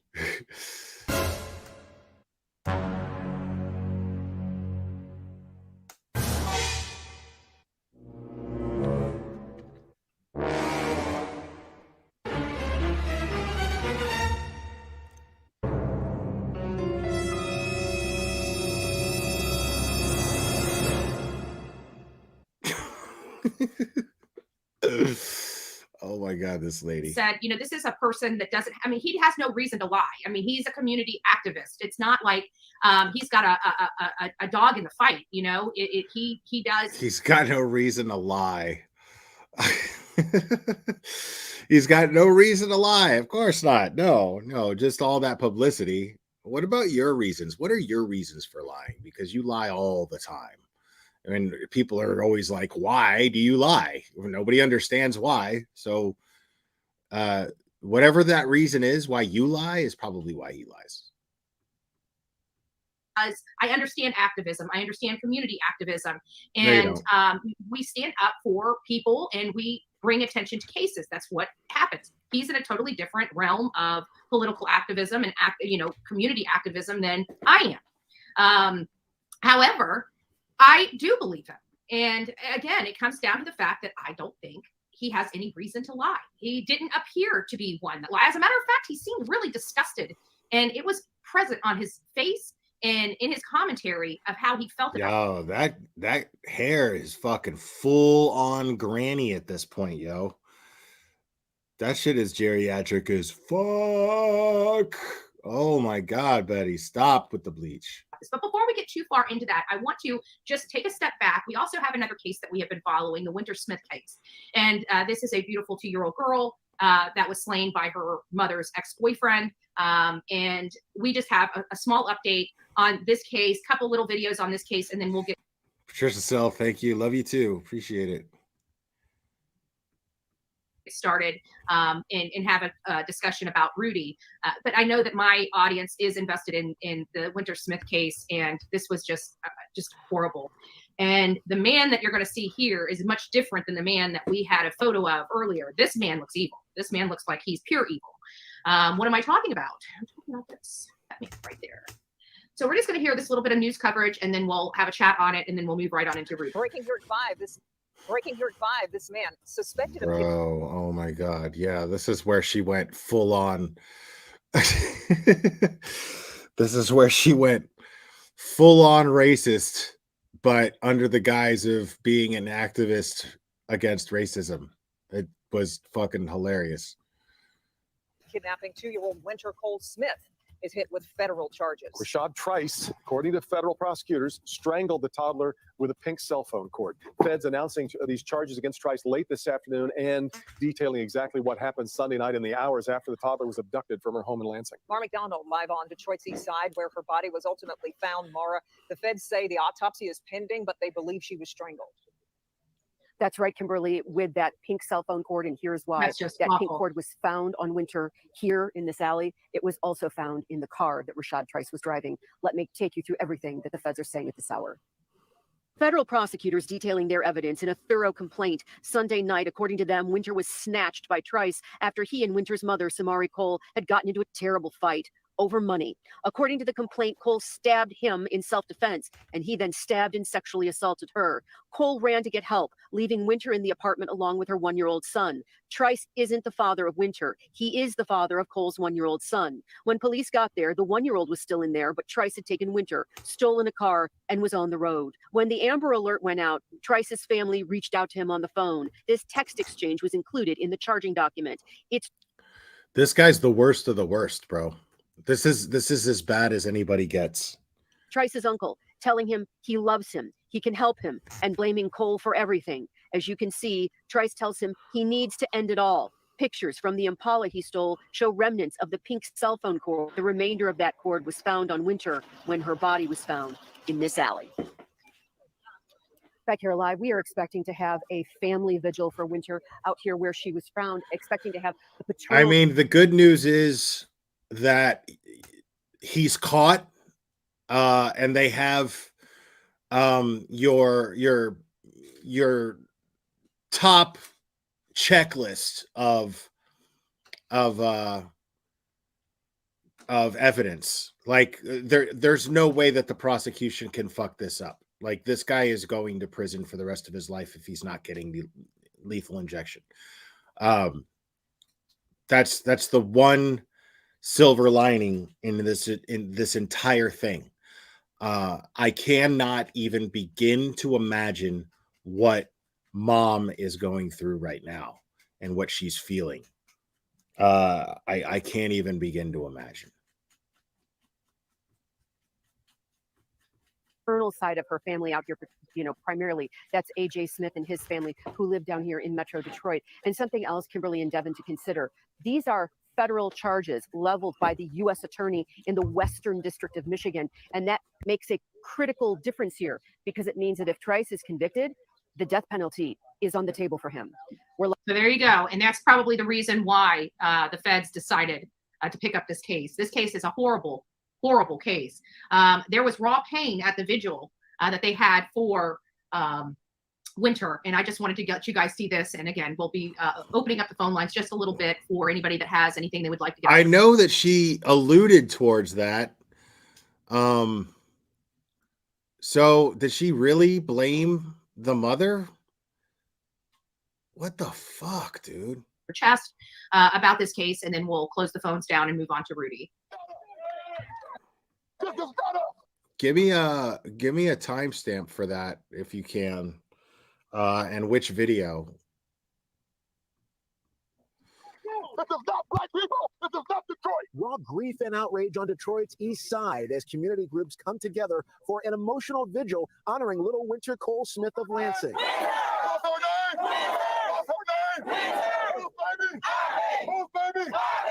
The precious 2-year-old's body was discovered in a nearby alley by Irwin Street after an exhaustive 3-day search. Winter went missing after suspect Rashad Trice waged a violent stabbing attack against her mother, according to investigators. Law enforcement pinged his cell phone and tracked his drive to Metro Detroit, eventually being led to this spot. Yeah. You know this, and it's a fact.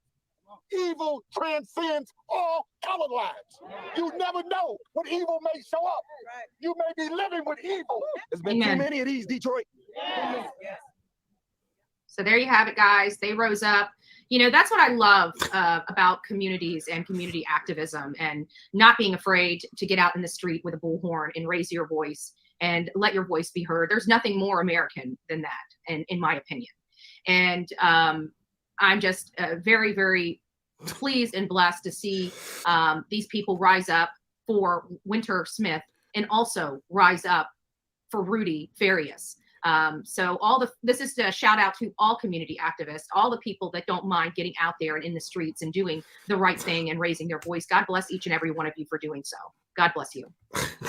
I'm going to go ahead and open up the phones just a little bit because I love my audience, and I know some of these cases really kind of get to you. And sometimes we need to vocalize that or express that or get that off of our chest and just have a conversation about it. So I'm going to go ahead and open up the phone lines. If anybody does have anything that they would like to contribute to the Winter Smith case, please give us a call and all right. So you said yesterday, you said 13. Step 1, wake up early, gonna rise the sun. Step 2, get some food in you. Step 3, you grow hard about what you want to. Virtual hug to you, my friend. Hopefully you guys are having, when it's summer break for the children, hopefully you're getting a small little break too, That's right? The wrong one. Maybe. That's the wrong one. Hold on.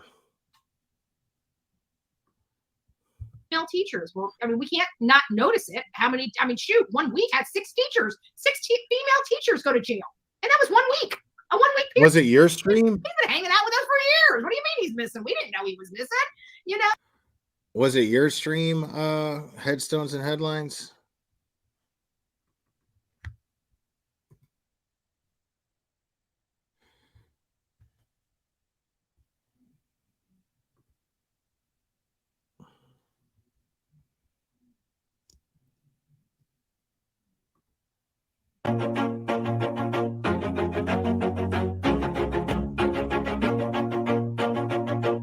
Or right. And so what hurt, so John, or who was it?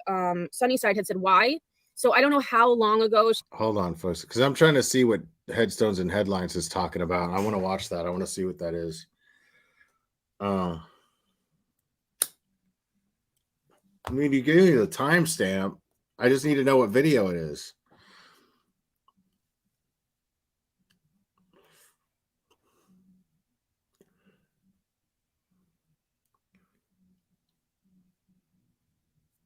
Wait a second. What? So wait. Toast confronted Betty, or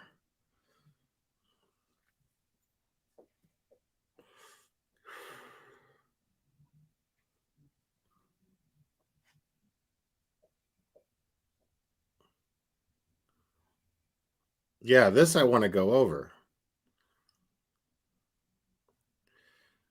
I mean, okay. Jackie Garnett. Okay.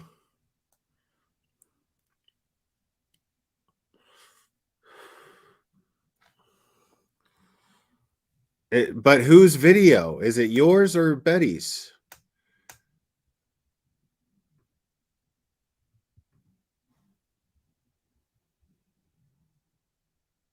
Okay. I think it's okay. Let's go to Betty's. Male teacher. Oh yeah, that was the one you said. Maybe not. Pussycat, it's nice to see. Well, then you gave me the wrong. You know what I'm saying? Like sometimes it. You said 15 minutes. Okay.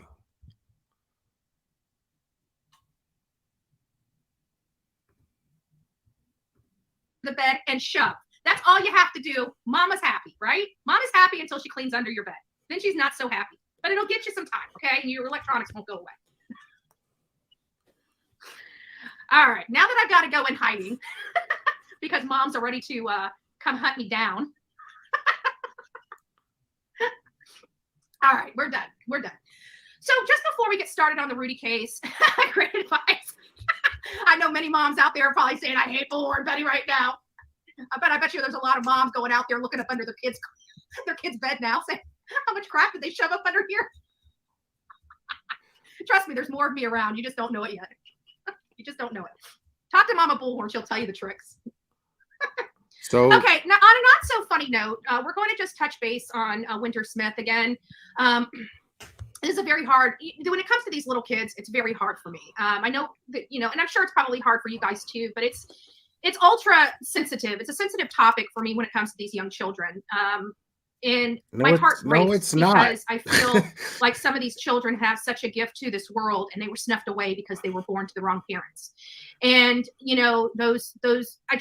it's just sad. Like I almost could accept, and this is, I say things and people take it and spin it. And I at this point don't really care. I mean, they spin everything. Doesn't matter what I say, right? It'll be spun negatively. And everything I say is taken out of context. But I am going to say it just the way it is because I'm just going to be me and there's no other person to be. Except it's never taken out of context. It's not taken out of context when you're constantly saying the same things. Everything that you say comes from the same nature. You haven't changed your nature. But nothing is ever actually taken out of context. You just can't, you don't seem to realize until it's played back and explained to you how you're just oblivious to yourself. That's all this is. That's not us taking something out of context. That's us being more aware of you than you are of yourself. There's a reason why everyone talks about you. Like, you know what I mean? Like that. Why don't you stop and think that? Like, is your narcissism honestly that deep to where you just think that everybody talks about you because we're just so obsessed with Betty? No, bro. Like, you just keep doing shit. But me, and sometimes I say things that people are thinking but refuse to say. And I'm just a realist type of person. I don't really care about PC. I don't care about the PC culture. I don't care about getting. I'm not going to stand on a hill and fall on the sword on some of these causes. See, this is all. You see what I'm talking about? This is all a fucking disclaimer to her. It's prelude and a disclaimer to her saying something super fucked up. I don't even know what it's going to be. I don't even know what it is. I haven't even heard this yet. And she's already giving a disclaimer. You wouldn't have to give the disclaimer and dress it up and fluff everybody, before saying what's on your mind. You're saying these things and you're trying to justify them before you say them because you know that what you're about to say is going to be fucked up. But for the most part, I'm not going to change who I am. And at the end of the day, I can accept a grandparent being, or a parent being, I can accept it a lot more. I'm sorry, I don't know what it is about my brain or my personality or the chemical makeup of my body, but for whatever reason, it's a little more palatable for me to deal with when it's an adult. When it comes to these children, it's a very sensitive topic, One, when I got into this business, I never thought I would be covering children. So, I was covering, domestic violence and the abuses of homes and advocating against. So, let me get this straight. You didn't think children get hurt or killed? Fucking planet are you on? You didn't think by getting into true crime that you would hear about children being hurt or worse? The fuck do you think goes on here? What do you think people care? Against domestic violence. I never in a million years, when Summer Wells came, I thought that was a fluke. I thought that was going to be a one and done situation that, these children, A one and done situation. What the fuck does that mean? So, okay, what she's saying is she thought, oh, well, Summer Wells, and that would be it. No other kids are going to go missing. It's just Summer Wells.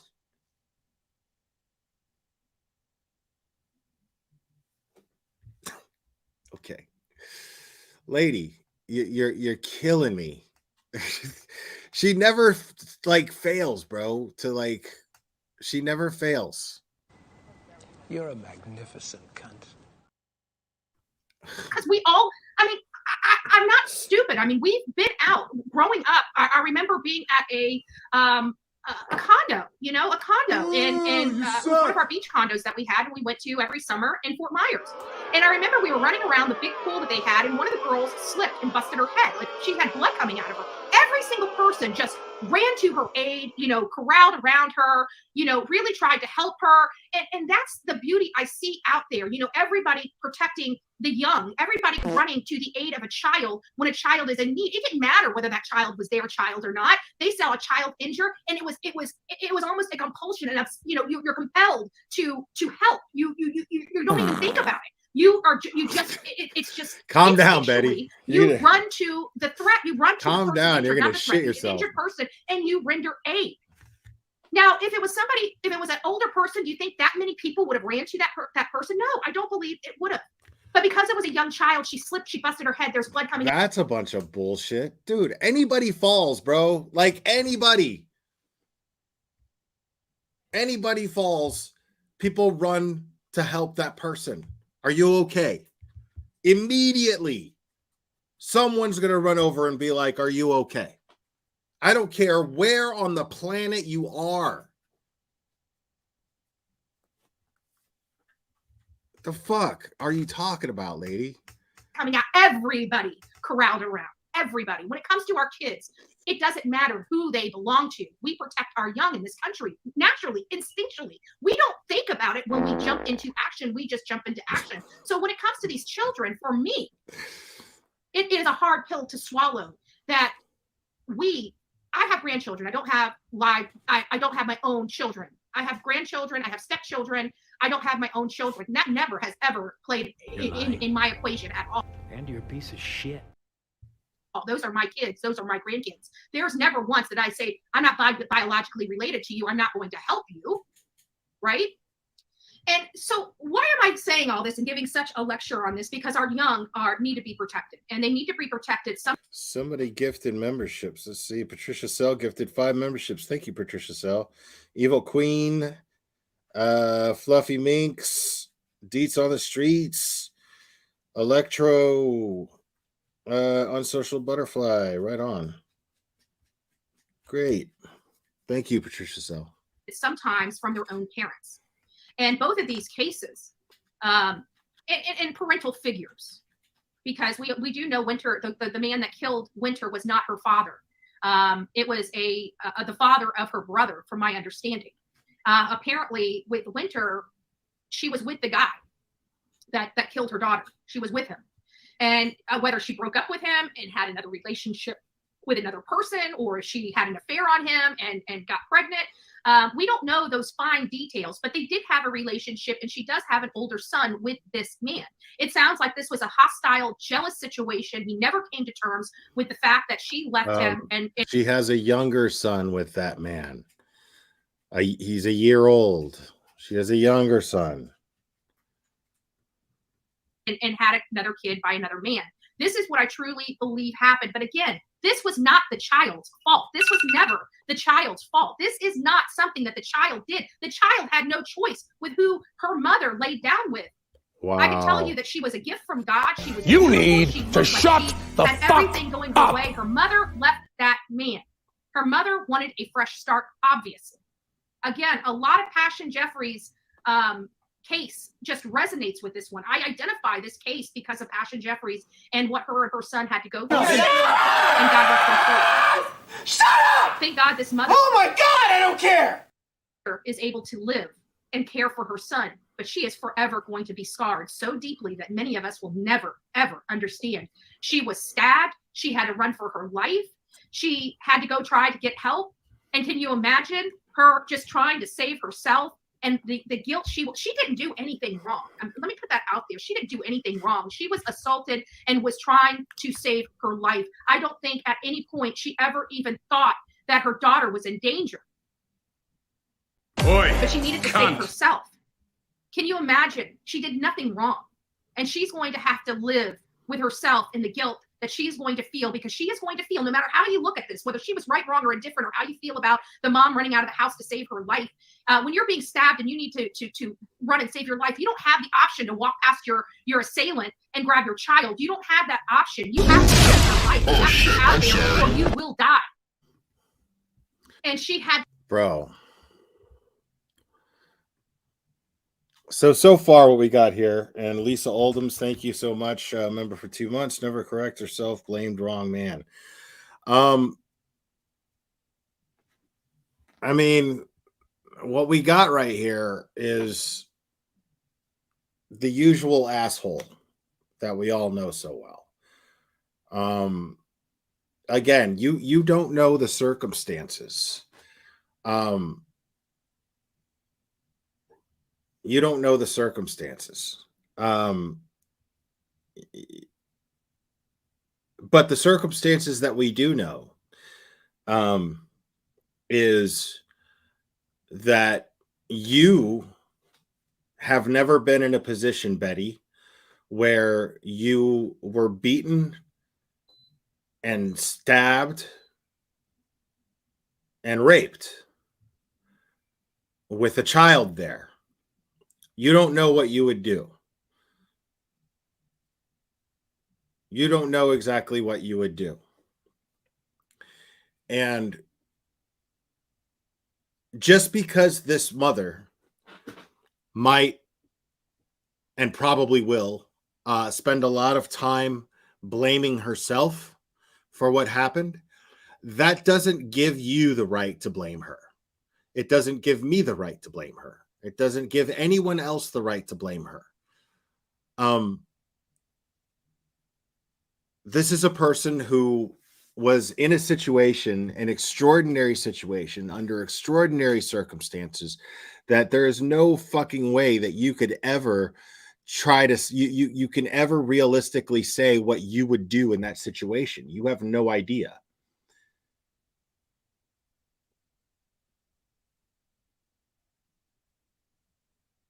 I mean, yeah, I am here. I know she's a fucking moron. God, it's not enough that you're a fucking idiot on top of being an asshole on top of it. I mean, it's not enough that you're an idiot that you have to be an asshole too. It's unreal, dude. Had to run, and she is going to forever feel the guilt of leaving her baby girl behind, and she did nothing wrong. Nothing. And she's going to be scarred from that. And people, and we all know she did nothing wrong. And even in her brain, even in her own mind, she's going to know in her heart and her soul she did everything right, and she's still going to blame herself for her daughter. This is a pain that nobody can describe, that nobody can own. Okay, so it's like she caught herself. Because what the fuck were you ranting about 2 minutes ago?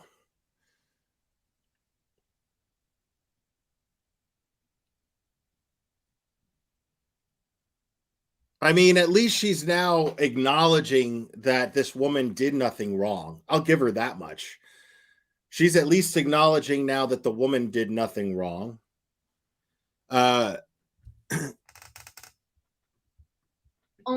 This is something that even if you were in the exact same position as she was, even if you had the same exact experience, you guys will still have separate scars. So, just this is a sad case, but I do want to. But why were you trying to get your subs to find out her name? What do you think you're going to contribute to that? Because the last time I reviewed you, I heard you straight up say that you you asked your subs, if anybody gets her name, please give it to me. Just give a little bit of a moment to Winter in her case so you guys can be updated on it. Searching and praying. The body of 2-year-old Winter Smith is found after she was kidnapped in Lansing. A vigil is planned for later tonight, so many people who are heartbroken by this case want to show up and show their support. Let's get right to Fox News' Charlie Hunt. He spoke with Winter's family today. He joins us live with more. And Charlie, this is not the outcome they were hoping and praying for. Well, nobody was hoping for this kind of an outcome, but about 24 hours ago, this is where the discovery was made of Winter's body in this alley here. But as you can see, there is a memorial, and I'll tell you, when I was here this morning, there was nothing. I just want you guys to look at that. That's her. That's where this monster decided to throw her in a freaking alley. A freaking alley. Like.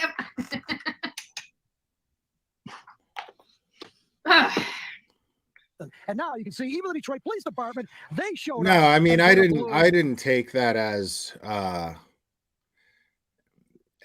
mean, that sounded like I've laughed like that when I'm just like, dude, fucking unbelievable. Half of the time I laugh at Betty is like that, where I'm like, wow. So I think that's where that was coming from. I don't think that she was necessarily and a stuffed bear on that memorial. And there's going to be a vigil later on. I'm going to get into that in a minute. But it was a very sad day. It was a day. I mean, I'm not going to be unfair. You know what I mean? Like, so far, like, she seemed like she was leading up to blaming this mother for what happened. But she saved herself at the end and said that the mother had nothing. She did everything that she could, and she shouldn't feel guilty about what's going on. And she's going through the worst time anybody could go through. That's absolutely true. I just hope that she doesn't do anything stupid. If somebody finds out where she lives or finds out who she is, and she goes and does something foolish like contact her, she does something like that, then, but I'm not going to be unfair and start throwing stones at her about what she's saying here, because I'm not seeing anything really malicious yet. morning, people finding out that little Winter Smith, just 2 years old, was found dead. Not the result that anybody wanted. And yes, I did have a chance to talk to the family. It's heartbreaking, but take a look. Why me? Like, that's the father. Am I right, Gigi? Because that's the photo of the person that you sent to me right there. I believe that is her real father. wow. A.J. Smith, the father of 2-year-old Winter Cole Smith. I'm angry that she's gone. I'm angry she had to deal with that. I'm sad I didn't get to see her. I'm sad I don't get to be with her. I'm sad I wasn't here for her. So many emotions for this 24-year-old senior at the University of Tennessee, Martin. A senior at the University of Tennessee. This is a man that's trying to change his life and do better for himself and his family.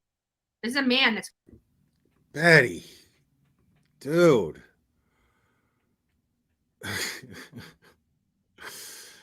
It's like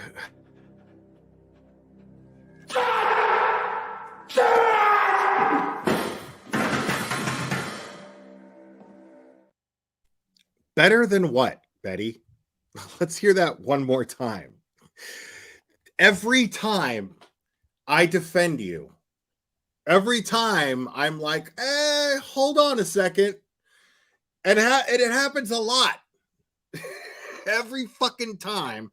Then you say some fucked up shit like this.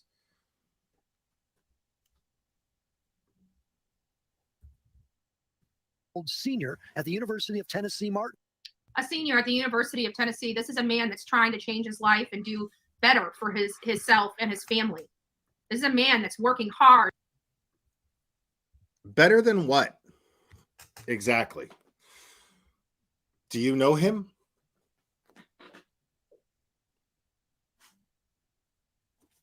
Do you know him?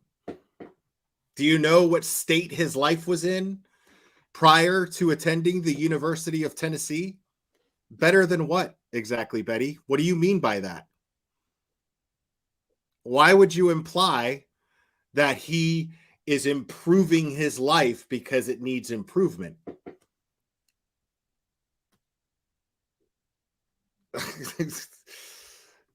I mean, Betty, everyone sees through you here. You're talking about this case, and you're talking about the Rudy thing with the Quanell X, and everyone sees what's going on here. You've been accused of being a racist. You're suing someone for calling you a racist when there is ample evidence of you being a racist. And what's really funny here is you trying so hard to prove to everybody that you're not racist is showing how racist you are. I mean, what in the fuck do you mean better himself?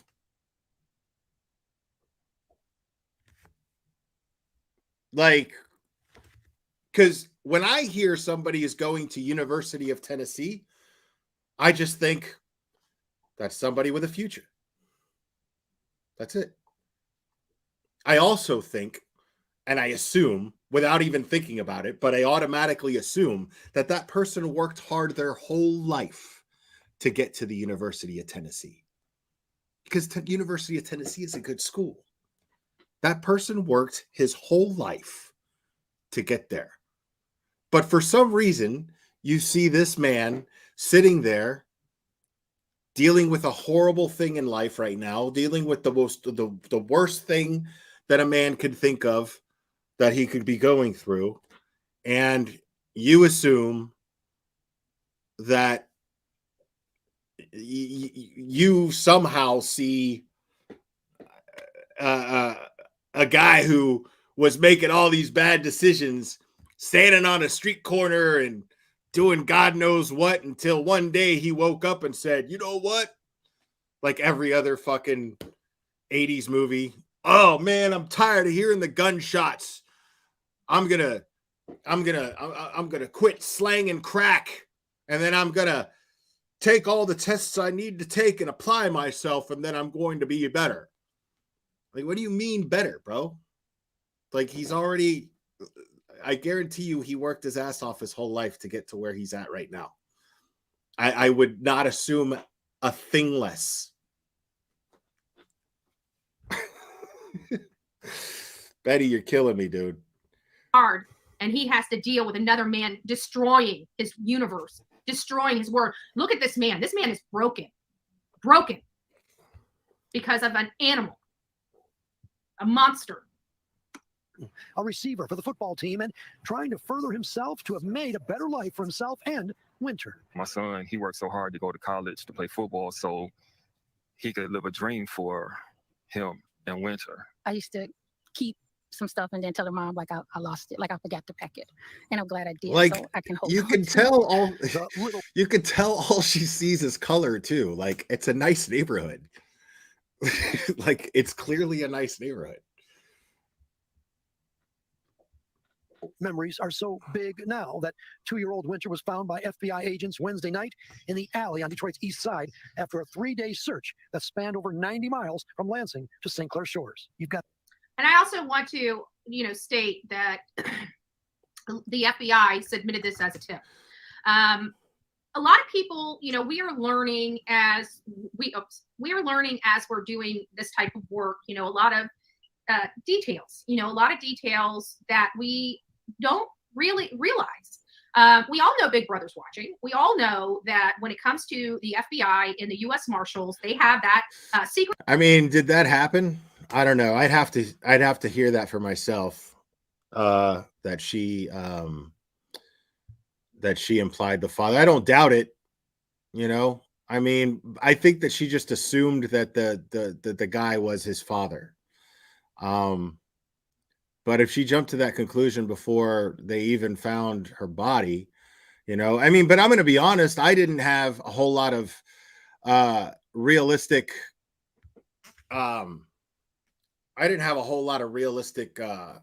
hope for her being found. Like, the nature of the crime itself, all of the details, I hoped for the best, but I just realistically did not expect a positive outcome. And I'm as ashamed as I am to admit that, it's the truth. There was just way too much. Too many horrible details that we were made privy to that made me think that this guy was going to do the worst possible thing.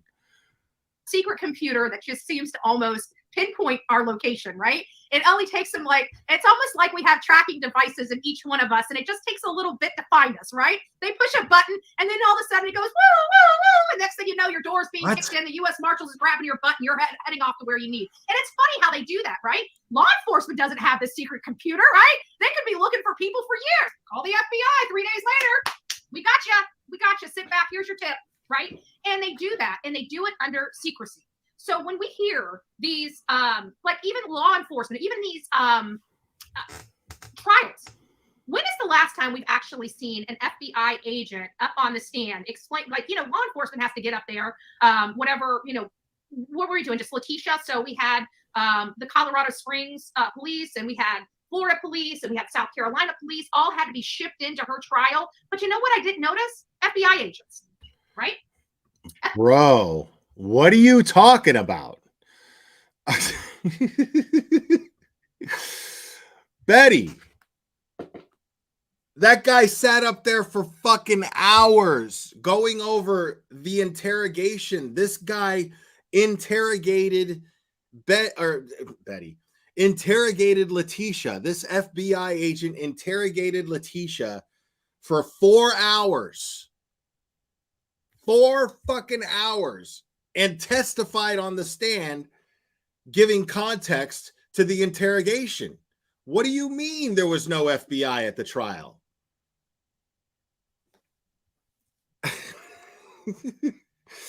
Now, if you had actually watched the trial while you were streaming it, instead of going off and fucking about wherever the fuck you were and just leaving your shit streaming and actually paid attention,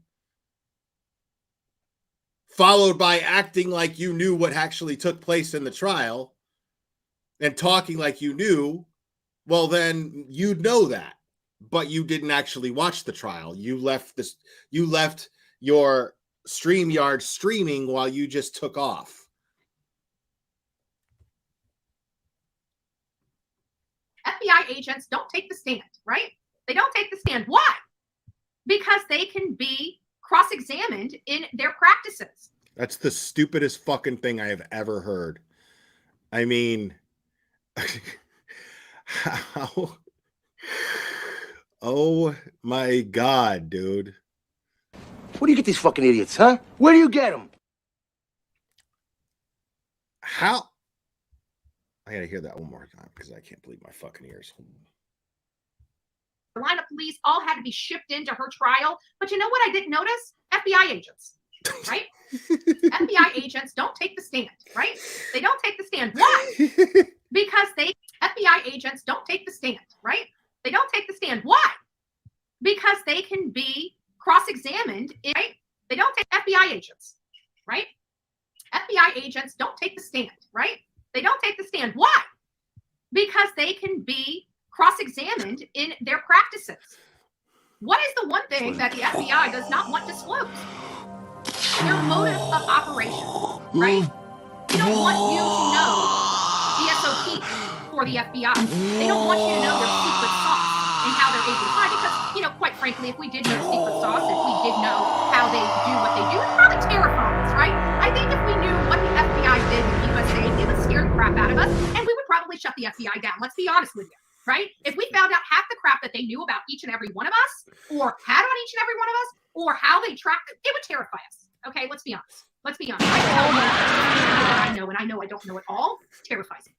And I talk about Big Brother on this show, right? Because they're always watching. And the more we do these criminal cases, the more we realize how much we purchase our own tracking devices, right? We purchase our cars knowing they have OnStar and track our every move.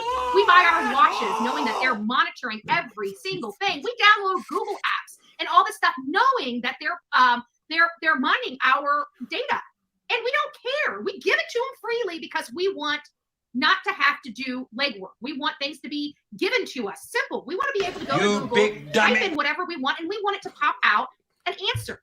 And for that answer, we sell our privacy to have this luxury of having things at our fingertips. We sell our privacy. We sell ourselves to these companies. We do it to ourselves. Let's be honest, right? We do this to ourselves. We know that the government's watching. We know every time we purchase a cell phone, the government is tracking us. We know every time we get an activity watch, it is tracking us. We know every time we download an app to our phones, it is tracking us. We know every time we get in the car and go somewhere, it's tracking us. And guess what? When we're watching those things on the internet that we don't want people to know we're watching, somebody's watching. Trace the signal. Right? And let me tell you something else. These cameras are always on, right?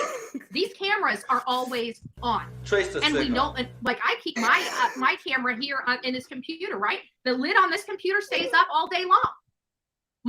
Somebody behind the scenes could literally be watching every move I make in my home from this computer. Let's be honest, we do it to ourselves.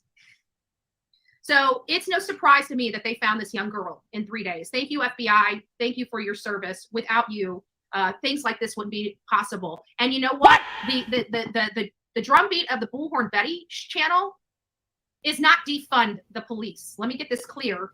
It is to fund the police, because everything we do on this channel requires police involvement.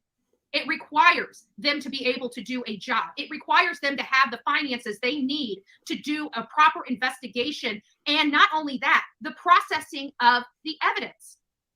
We need to make sure that they have enough funding to process the evidence to solidify convictions in these cases. We don't want to defund. So why were you trying to shut down Chatham County? Why were you saying that's exactly what they were doing? Chatham County Police Department was collecting evidence to ensure a conviction. Why do you understand that now, but you don't understand it when you show up to a fucking location of a crime and start yelling through a bullhorn? I don't understand how your fucking brain works. Like part of me wants to like sit down and pick your brain and try to understand it. And then as soon as I just think about the process, I'm just No. No. Mm-mm. Mm-mm. No. No. No. No. No. No. Hell no. No. No. I refuse. No. Our justice system. We want to fund our justice system, but we want our justice system to follow the rules, all the rules, not just the ones they want to follow. That's what's required by us, the people. We don't make mistakes. We have happy accidents. Look at him now. What goes through your mind?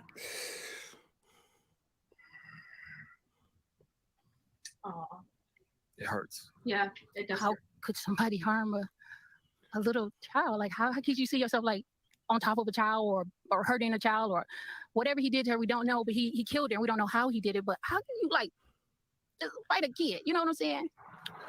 A lot of this just doesn't feel real. Like, I mean, I don't know. I don't know. This is probably, this is a man that's trying to change his life. He's going to school. He's only 24 years old. Man. He's dealing with something he's never dealt with before.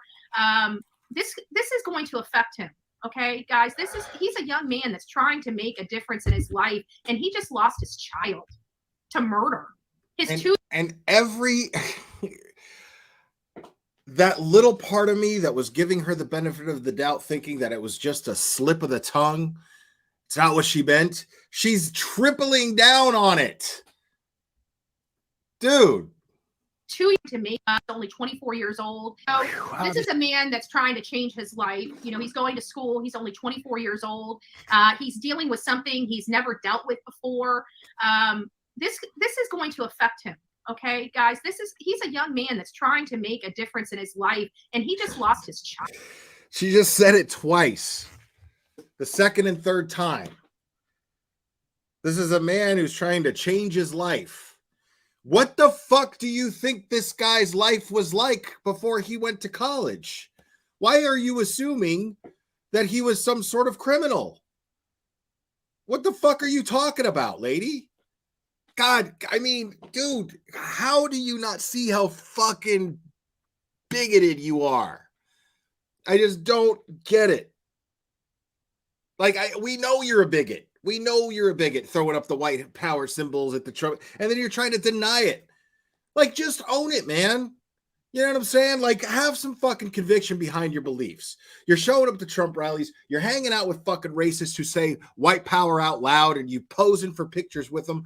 Like, and here you are trying to convince us that you're not racist. And in doing so, you're convincing us that you're racist. It's crazy. Bro, I'm doing it again, bro. Look at that. All right, hold on. No. Wait.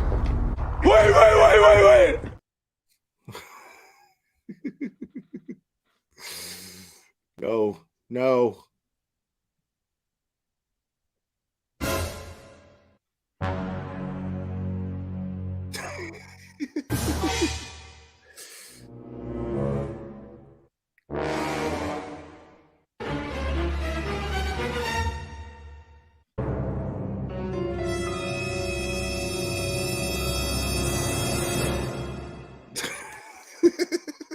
Child to murder his 2-year-old child. This is going to mess with this man's head for the rest of his life. And I pray to God. It looks like he's got great parents, supportive parents. He's got a good support system, thank God. And I hope that support system is able to propel him to continue to focus on football and to continue to focus on his education and to keep moving forward, if nothing more, but for his daughter. Don't allow Winter to die in vain. Let it propel you to do amazing and great things. Bro, why do you feel the need to talk down to this dude on what he needs to do with his fucking life? This guy is already accomplished. This guy's 24 years old and has already accomplished more than you are even capable of fathoming for yourself. You like, what the fuck makes you think that you have some sort of position to you get to talk down to him?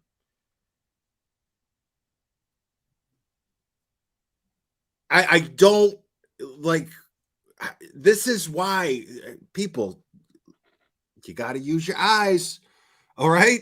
I'm telling you, just because someone doesn't say outright racist things, there's all this hinting, because here she is hinting that this man screwed up his life, and now all of a sudden he's got a scholarship to play ball for University of Tennessee. He's got a second chance, y'all. No, you fucking racist asshole. This is a guy who had to have worked his whole fucking life to be able to be on a fucking college football team.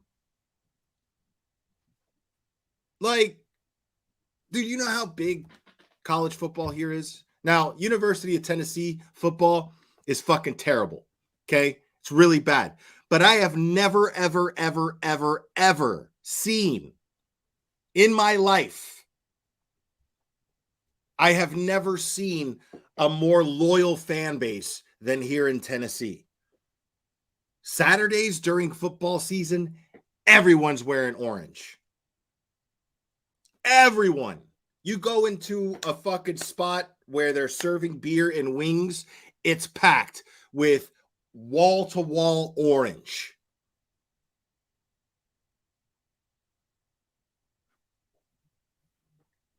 I'm telling you, they love their vols here, man. They love their volunteers here, dude. Like, it makes me proud because, dude, I grew up in Miami, okay? I grew up in Miami. Like, that fan base there is the worst. Oh, everybody was crowding the streets when the Marlins won the World Series. Everybody was crowding the streets when LeBron was with the Heat and they were winning championships. Everybody was crowded in the streets, but you can't get an ass in the stands if they're not doing well. And that's just not the case with University of Tennessee. They have the most loyal fan base I have ever seen. And I'm sure there's others. I'm sure Texas has them. I'm sure there's a lot of places that have great loyalty fan bases, but I've never lived in a place that had such a loyal fan base. And that makes me root for just the spirit. And this is a person, I'm guessing, probably knows that it's not a very good football team, but wanted to go there anyway. Now, maybe he wanted to go there because they have a particular academic program for whatever he's planning on doing in the future. He probably has no plans on being a pro football player. I mean, he'll probably take it and he'll work his ass off to get there, but I guarantee you he's in college working on something to fall back on. Guaranteed. And you don't get there to that point where you have to start making these kind of decisions in your life without making all the right decisions leading up to that. And that goes from the first grade up. Why the fuck are you assuming that this guy all of a sudden is getting some sort of second chance at life because he's playing football for University of Tennessee? They don't just fucking hand that opportunity out. You got to bust your ass for it. You got to try out. You got to beat other people who have worked their asses off to get there. The fuck is wrong with you? God, I mean, that is the most, I mean, I've never actually been subject to racism, so I'm not going to pretend like I know how it feels, but I know what it feels like to be condescended to.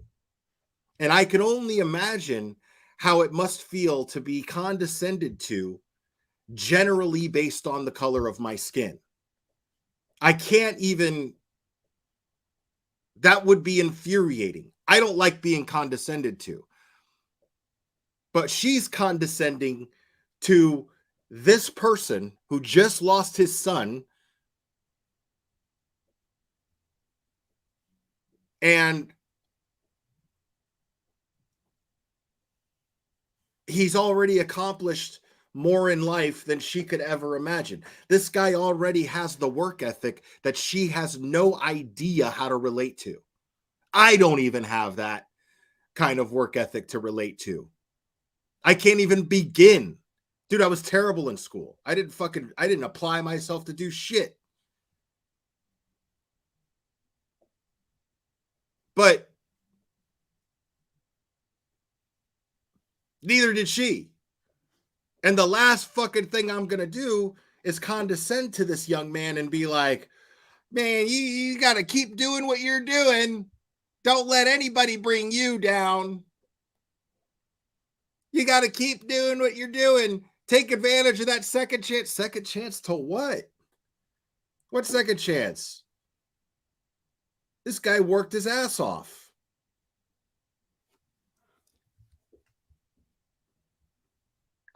It is unreal, May. It is unreal. This is sad. This is sad. Nobody can say that this is not a sad case. This poor baby did nothing. Did nothing. And it looks like she had a loving mother and a loving father. And she was wiped off the face of the earth by a monster. We make decisions as young kids, as young adults, that affect us the rest of our lives. I'm living proof of that. I shouldn't even be here. I shouldn't even be here. Every single day is a gift for me. And people that have not lived. Yeah, I wonder what she's referring to. Is she referring to herself as a victim that she shouldn't even be here? Or is she referring to the person who got arrested 40 goddamn times on fucking drug-related charges, violent-related, domestic violence-related charges, being drunk and walking around with no pants and threatening cops? And I mean, is that the I shouldn't be here, Betty, that you're referring to? Just curious. Lived the life that I've lived, that have not, almost lost their life. They don't understand. Some people get it and they live life like it's their last day. And God bless those people that didn't have to walk a horrible path in order to live like that. But for some of us, we had to walk a horrible path. We did a lot of stuff to ourselves because we didn't know how to handle pain. We didn't know how to deal with, being left. We didn't know how to deal with a lot of stuff. We didn't know how to deal with the violence. We thought that this was normal. We were waking up from a dream to find out our life was a lie. There's a lot of things that go in there that people don't realize. And it affects young adults. And this is going to affect this man. I just pray. I can't wait till the day where she wakes up from this dream. This dream that she's actually a worthwhile person and actually gives a fuck about other people, because it's a dream, Betty. And then you're the only one having it, because the rest of us are out here like, yo, Betty, wake up. Wake up. We're just, doing our thing. Just trying to we're just trying to kindly gesture to wake you up.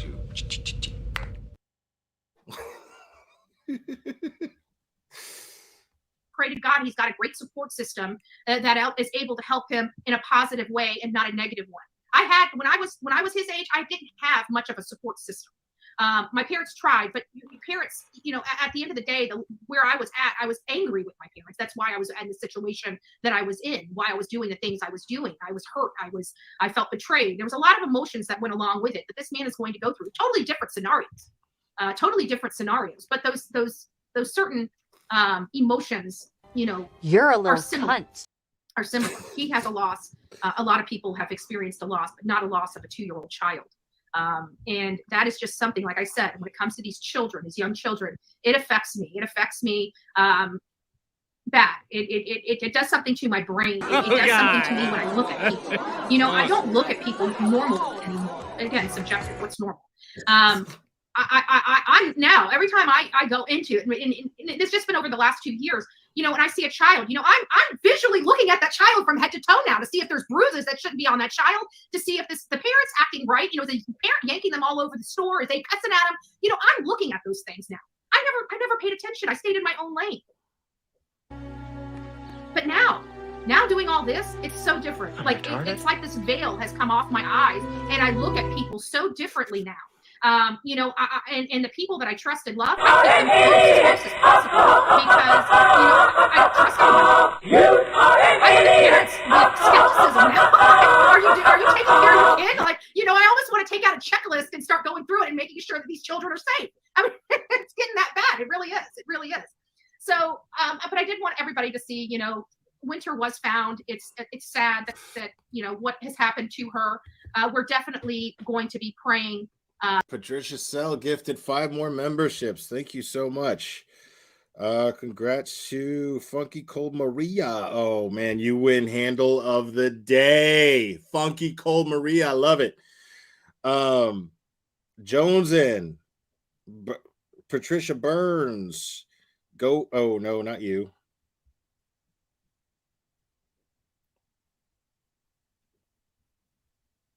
How come the rest aren't showing up? Oh well, I don't know. Nicole B. Okay. If I missed you, I'm sorry. But welcome.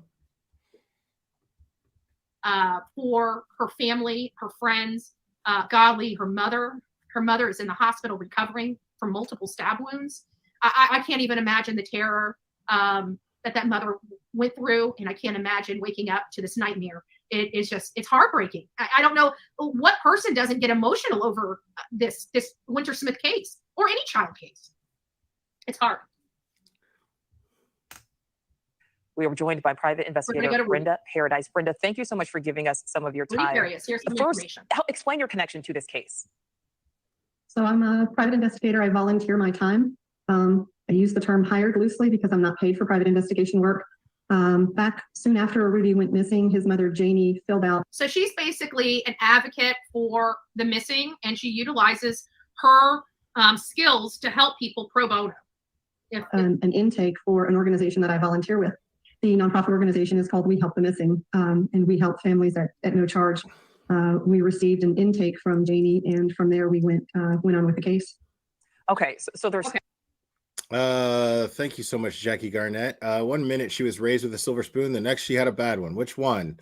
Love you, Will. Love you too, Jackie Garnett. Thank you so much. Yeah, good point. like you either were privileged or you weren't. Like you were either privileged or, I mean.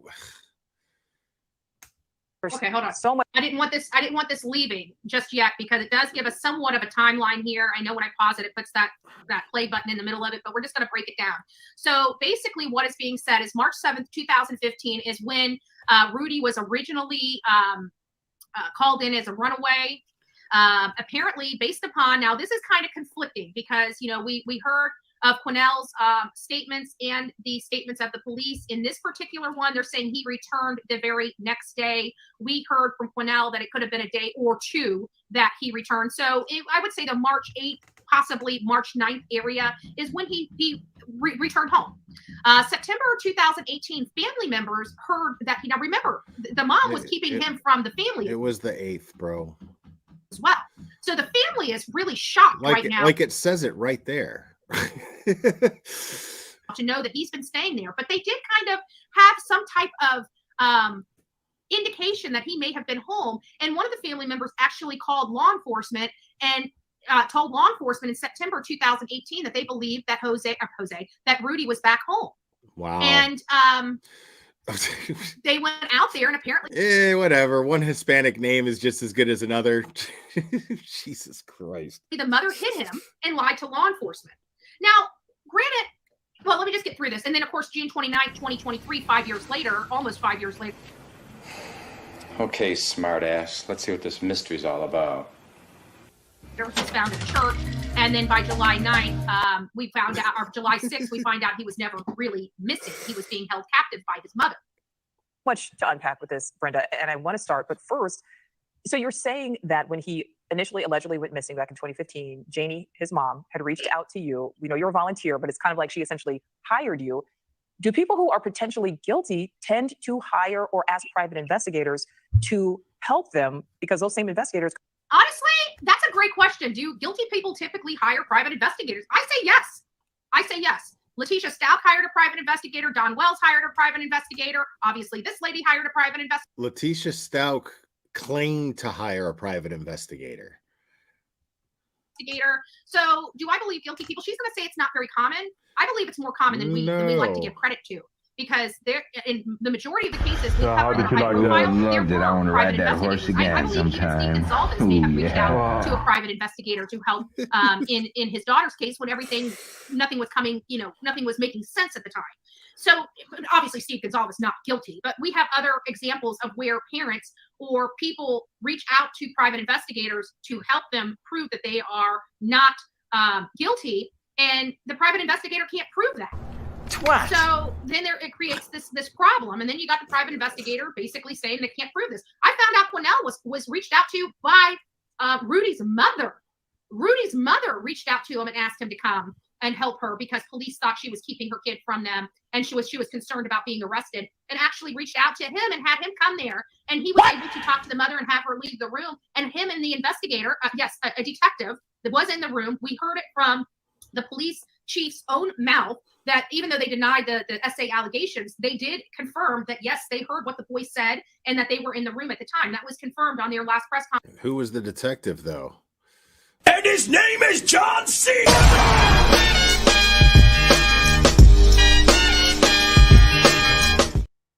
Makes perfect sense. Covered last night. So this idea that Quinnell was not in the room with the detective is a flat out fabrication from law enforcement for whatever reason. I'm sure it has to do with the protection of their case and the integrity of their case, because let's face it, SA allegations in Texas, law enforcement would not be broadcasting that. They would not be letting that be known to the public. That would be all behind the scenes. They would never, according to their policies and procedures, would not make those allegations public. These allegations are public because Quinnell has made them public, and I'm glad he did. But again, it is causing problems with the investigation. So you're watching law enforcement backtrack. The problem with all that is that law enforcement absolutely denied that the allegations even took place. If there were allegations, he wouldn't lie about it. He would say it's an open investigation and we can't discuss those details. It's what they always do. In every single case that she claims to cover, that's always the response from law enforcement. They wouldn't just be like, no. They would be like, well, that it's an open investigation and we're not at liberty to share that information just yet. It's what they always do. You're entitled to shit. Exactly, Tony. A little bit, you're watching them. They're going to be a little deceptive because they got to fix the wrong there so they can move on with their case and have a cooperating suspect. The suspect in this matter is his mother, Janie. So I do believe that law enforcement is well aware of this misconduct, this SA misconduct from his mother. And I truly do believe that they are investigating this seriously, because why else would they have a crime scene unit at his home? Let's talk about that. They don't send crime scene units to people's homes when there's no biological evidence of a crime. They're looking for... That's how they find the biological evidence of the crime, you fucking nitwit. They sent the crime scene van to the house because a person who had been reported missing for 8 years, turned out to be found in the house. Of course there's going to be a crime scene investigative unit there. What the fuck are you talking about?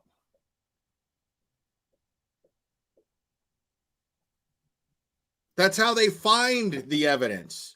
What do you mean? They don't send a fucking... The kid was fucking missing for 8 years, dude. Of course they're gonna bring in a crime scene investigative unit to just fucking check it out.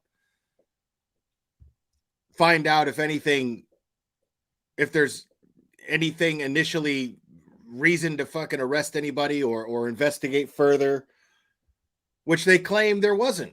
For biological evidence of a crime. That's why you have forensic units in there. So they're probably looking to see if there is semen or if there's stuff in places it shouldn't be, such as his mother's bed. Right? The reason why I believe they went to the backside of the house as opposed... That doesn't prove anything. You know how many fucking people, maybe his mom had the only room with with an HDMI cable, with an HDMI connection in the TV, and that's where he had to plug the lap out into, and maybe he prefers to rub one out on his mom's bed. That's not uncommon. It happens. Depending on the technology available to view porn, it's very possible that he could have just been in there and rubbing one out. I mean, I'm not saying that's the case. I'm saying that if I'm a defense attorney and that comes up, that's what I'm going to tell the jury. I'm going to say, who knows what his fucking masturbatory habits were. That's not even a word, but it is now because you knew exactly what I meant. Masturbatory habits are. Who knows what they are?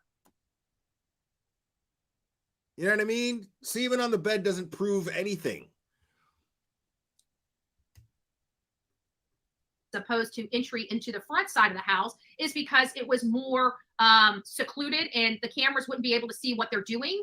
And I also believe that the main room that they were needing to look at is on the back side of the house. So it was easier for them to have access and get access to that room from the back side of the house as opposed to the front of the house. But I really truly believe the reason why they made entry in the back of the house was just for, to keep the media out of what they were collecting, what they were saying. It was giving them that barrier that they needed from media. And is she in jail? No, she is not in jail.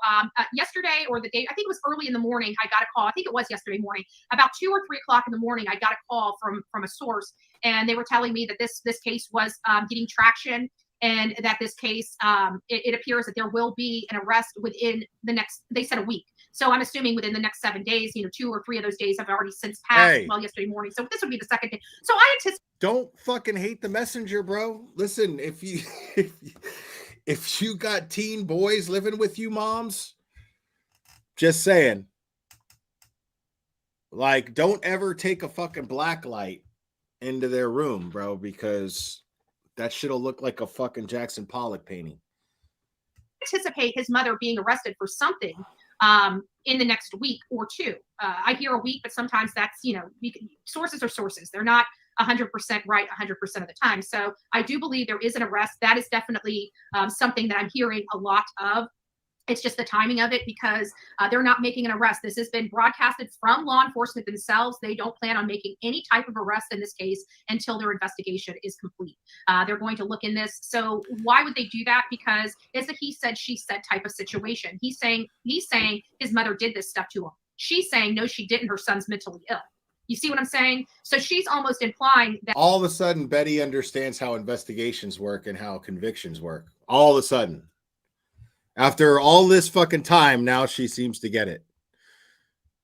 Her son is making all of this up because of his depression or mental illness, which is not the case. And therefore, now they're having to investigate and expend a lot of resources for this investigation. So they're keeping their eye on their budget, but they're also not wanting, like right now, what they can charge her with right now.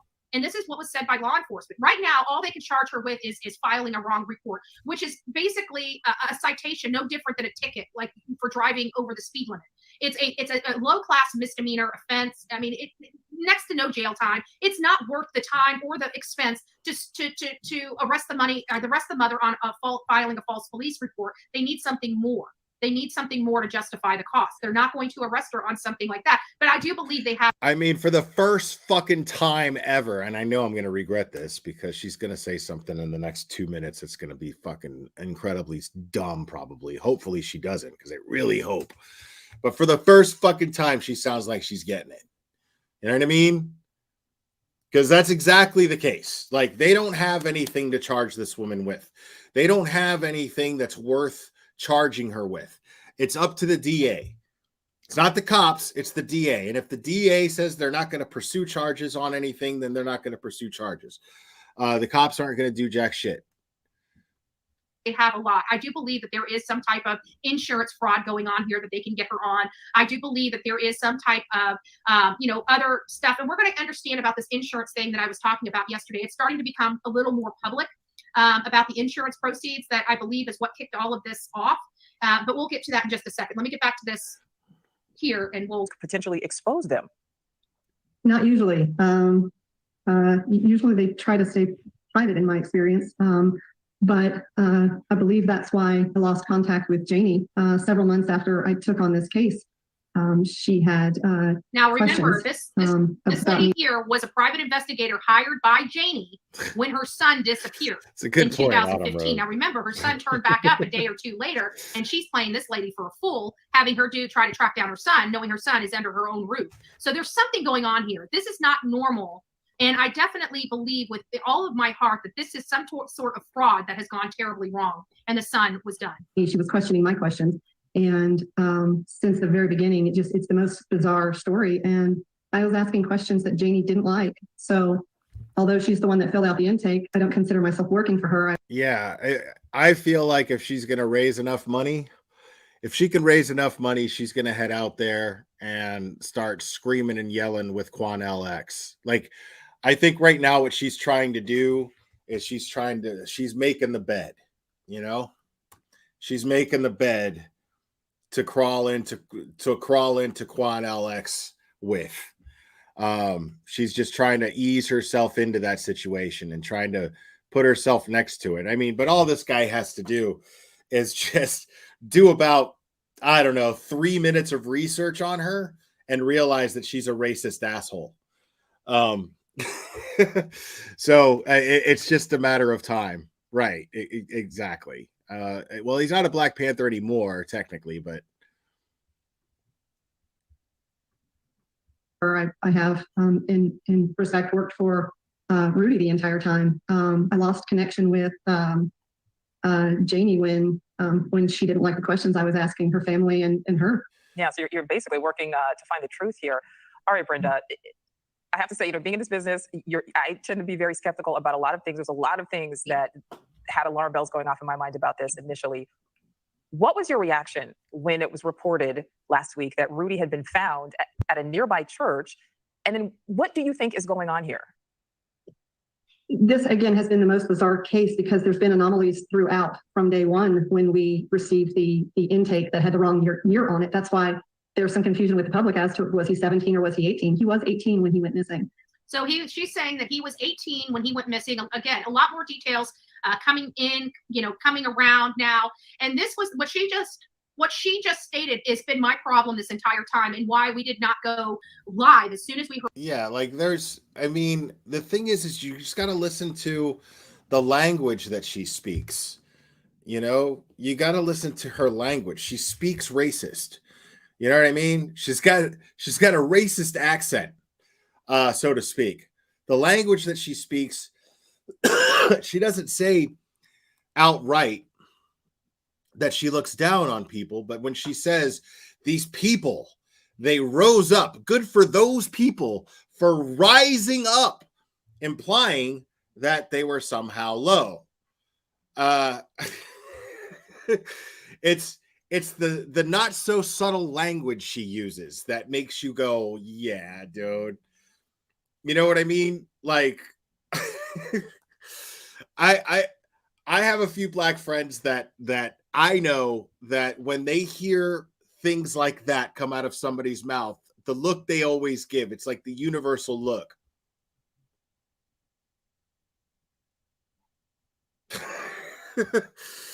Like, I see you. You know what I mean? Like listen, I remember years and years and years ago, I worked as an assistant manager for a pizza joint, and my general manager, timid guy, raised in privilege, now a hard worker, okay? Very privileged guy, but he was a bit of a bitch. You know what I mean? Like he whined about things like anxiety and depression instead of dealing with them. And he wanted sympathy for it. And at one point, he was trying to get out to go to some sort of family event. The general manager doesn't get to leave until the store slows down and it's set up and ready for success for the next manager taking over the next shift. Okay. I was off that day. I wasn't there, but all the drivers, all the insiders told me the next shift, like, bro, Will, you should have been here, dude. Like, this motherfucker. And I was like, what? And they all like him, you know, they all liked him. Everyone in the store, Hispanic, Black, everyone liked him. And he ends up having this meltdown because it was busy and people kept ordering and he couldn't leave and he was late for some sort of family thing, right? And he gets really mad because he's talking to, I guess, his sister or something and tells her, hey, listen, I'm not going to be able to make it there right away. You know, I'm doing the best I can and I'm going to get there as quick as possible. And then he hangs up his cell phone. And then it was a very urban area where we worked. Okay. And he screams out loud and throws his cell phone when he hangs up with his family member and screams fucking N-word, like really loud, right? Screams it at the top of his phone lungs and throws his phone. Kind of out of character for this guy. But I was like, holy shit. When they were telling me this story, I was like, holy shit. And I was like, well, I mean, what does that do now? Because I'm like, the whole that's gonna ruin morale. I mean, in the store, like horribly. You know what I mean? Because I was like, what where are you guys at now with him? You know? And I'll never forget this one kid. He was like, yeah, this kid had his shit together. Like this kid just loved to make money. He was an assistant manager for like a Foot Locker during the day, and then he would come and drive at night. And he just liked having a lot of money, you know, and worked his ass off for it. And the kid was only like, I want to say 20. I think he turned 21 while we were working together. And he was like, and his response was like, he was like, you know, I'm not mad, but it was just like, I see you now, you know, that was his response. It's like, I see you now.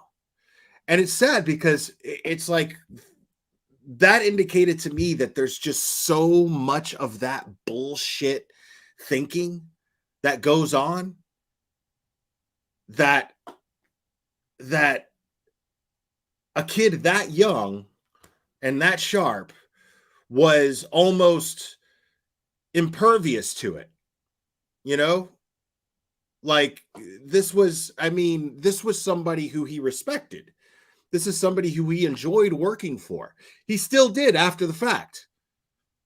He just accepted it, you know, like, and it was like, dude, like, how I can't imagine being so angry that I scream out that obscenity,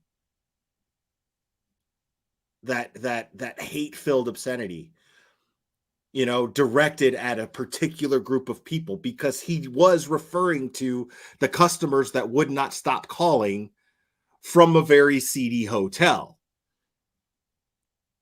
He was referring to them. And I was just like, oh my God, dude.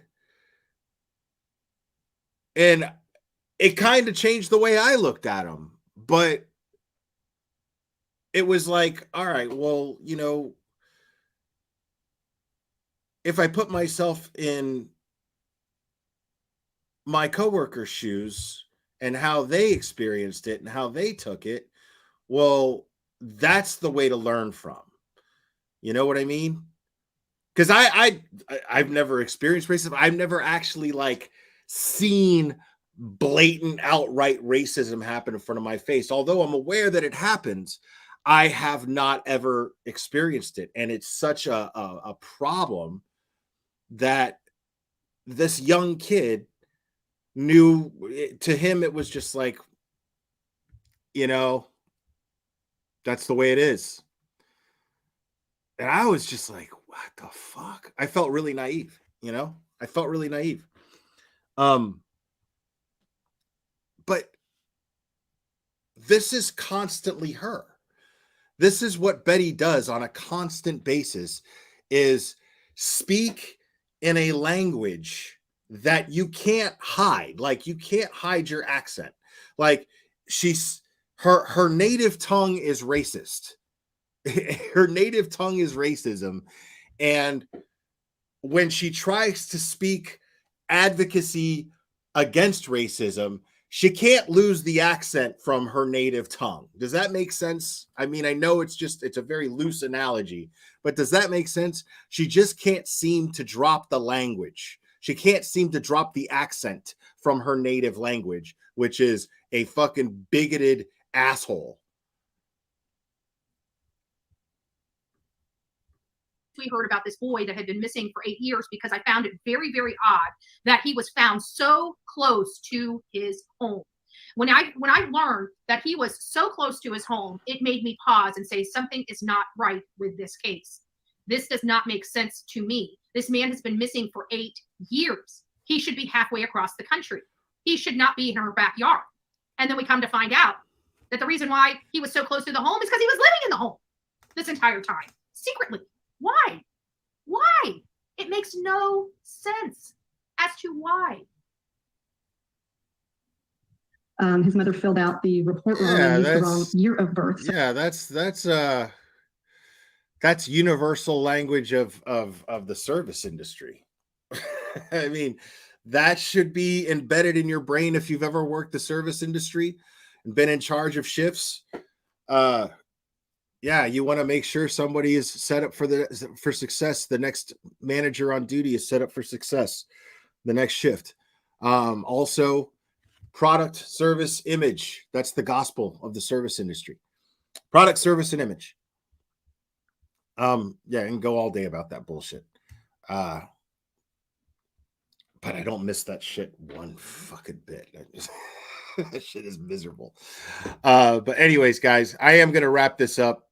I think it's, for me, it's been a lot between Zav Girl and Betty. Yeah, it's a lot, but this Zav Girl thing was draining. Again, you know, I'm gonna say one more time, she did, in my opinion, Zav Girl did one of the worst things that a YouTuber could do. I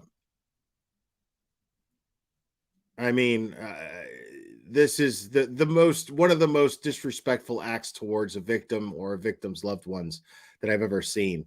Gannon's only 11 years old. There's nothing to be gained from looking at those wounds when we already know all of the details. All we have to do is refer to a trial and just watch the trial. You're not going to get, I mean, there's no better person to answer your questions if you're curious than the medical examiner. What good is going to come of that? So it's just a very disgusting, gross, blatant act of greed, just pure greed. Putting it behind a paywall on top of it just showed how gross that was. That wasn't for educational purposes. You wouldn't have put it behind a paywall. And then you didn't even put a password. You didn't even password protect it. And now what you did was you spread it all over the internet.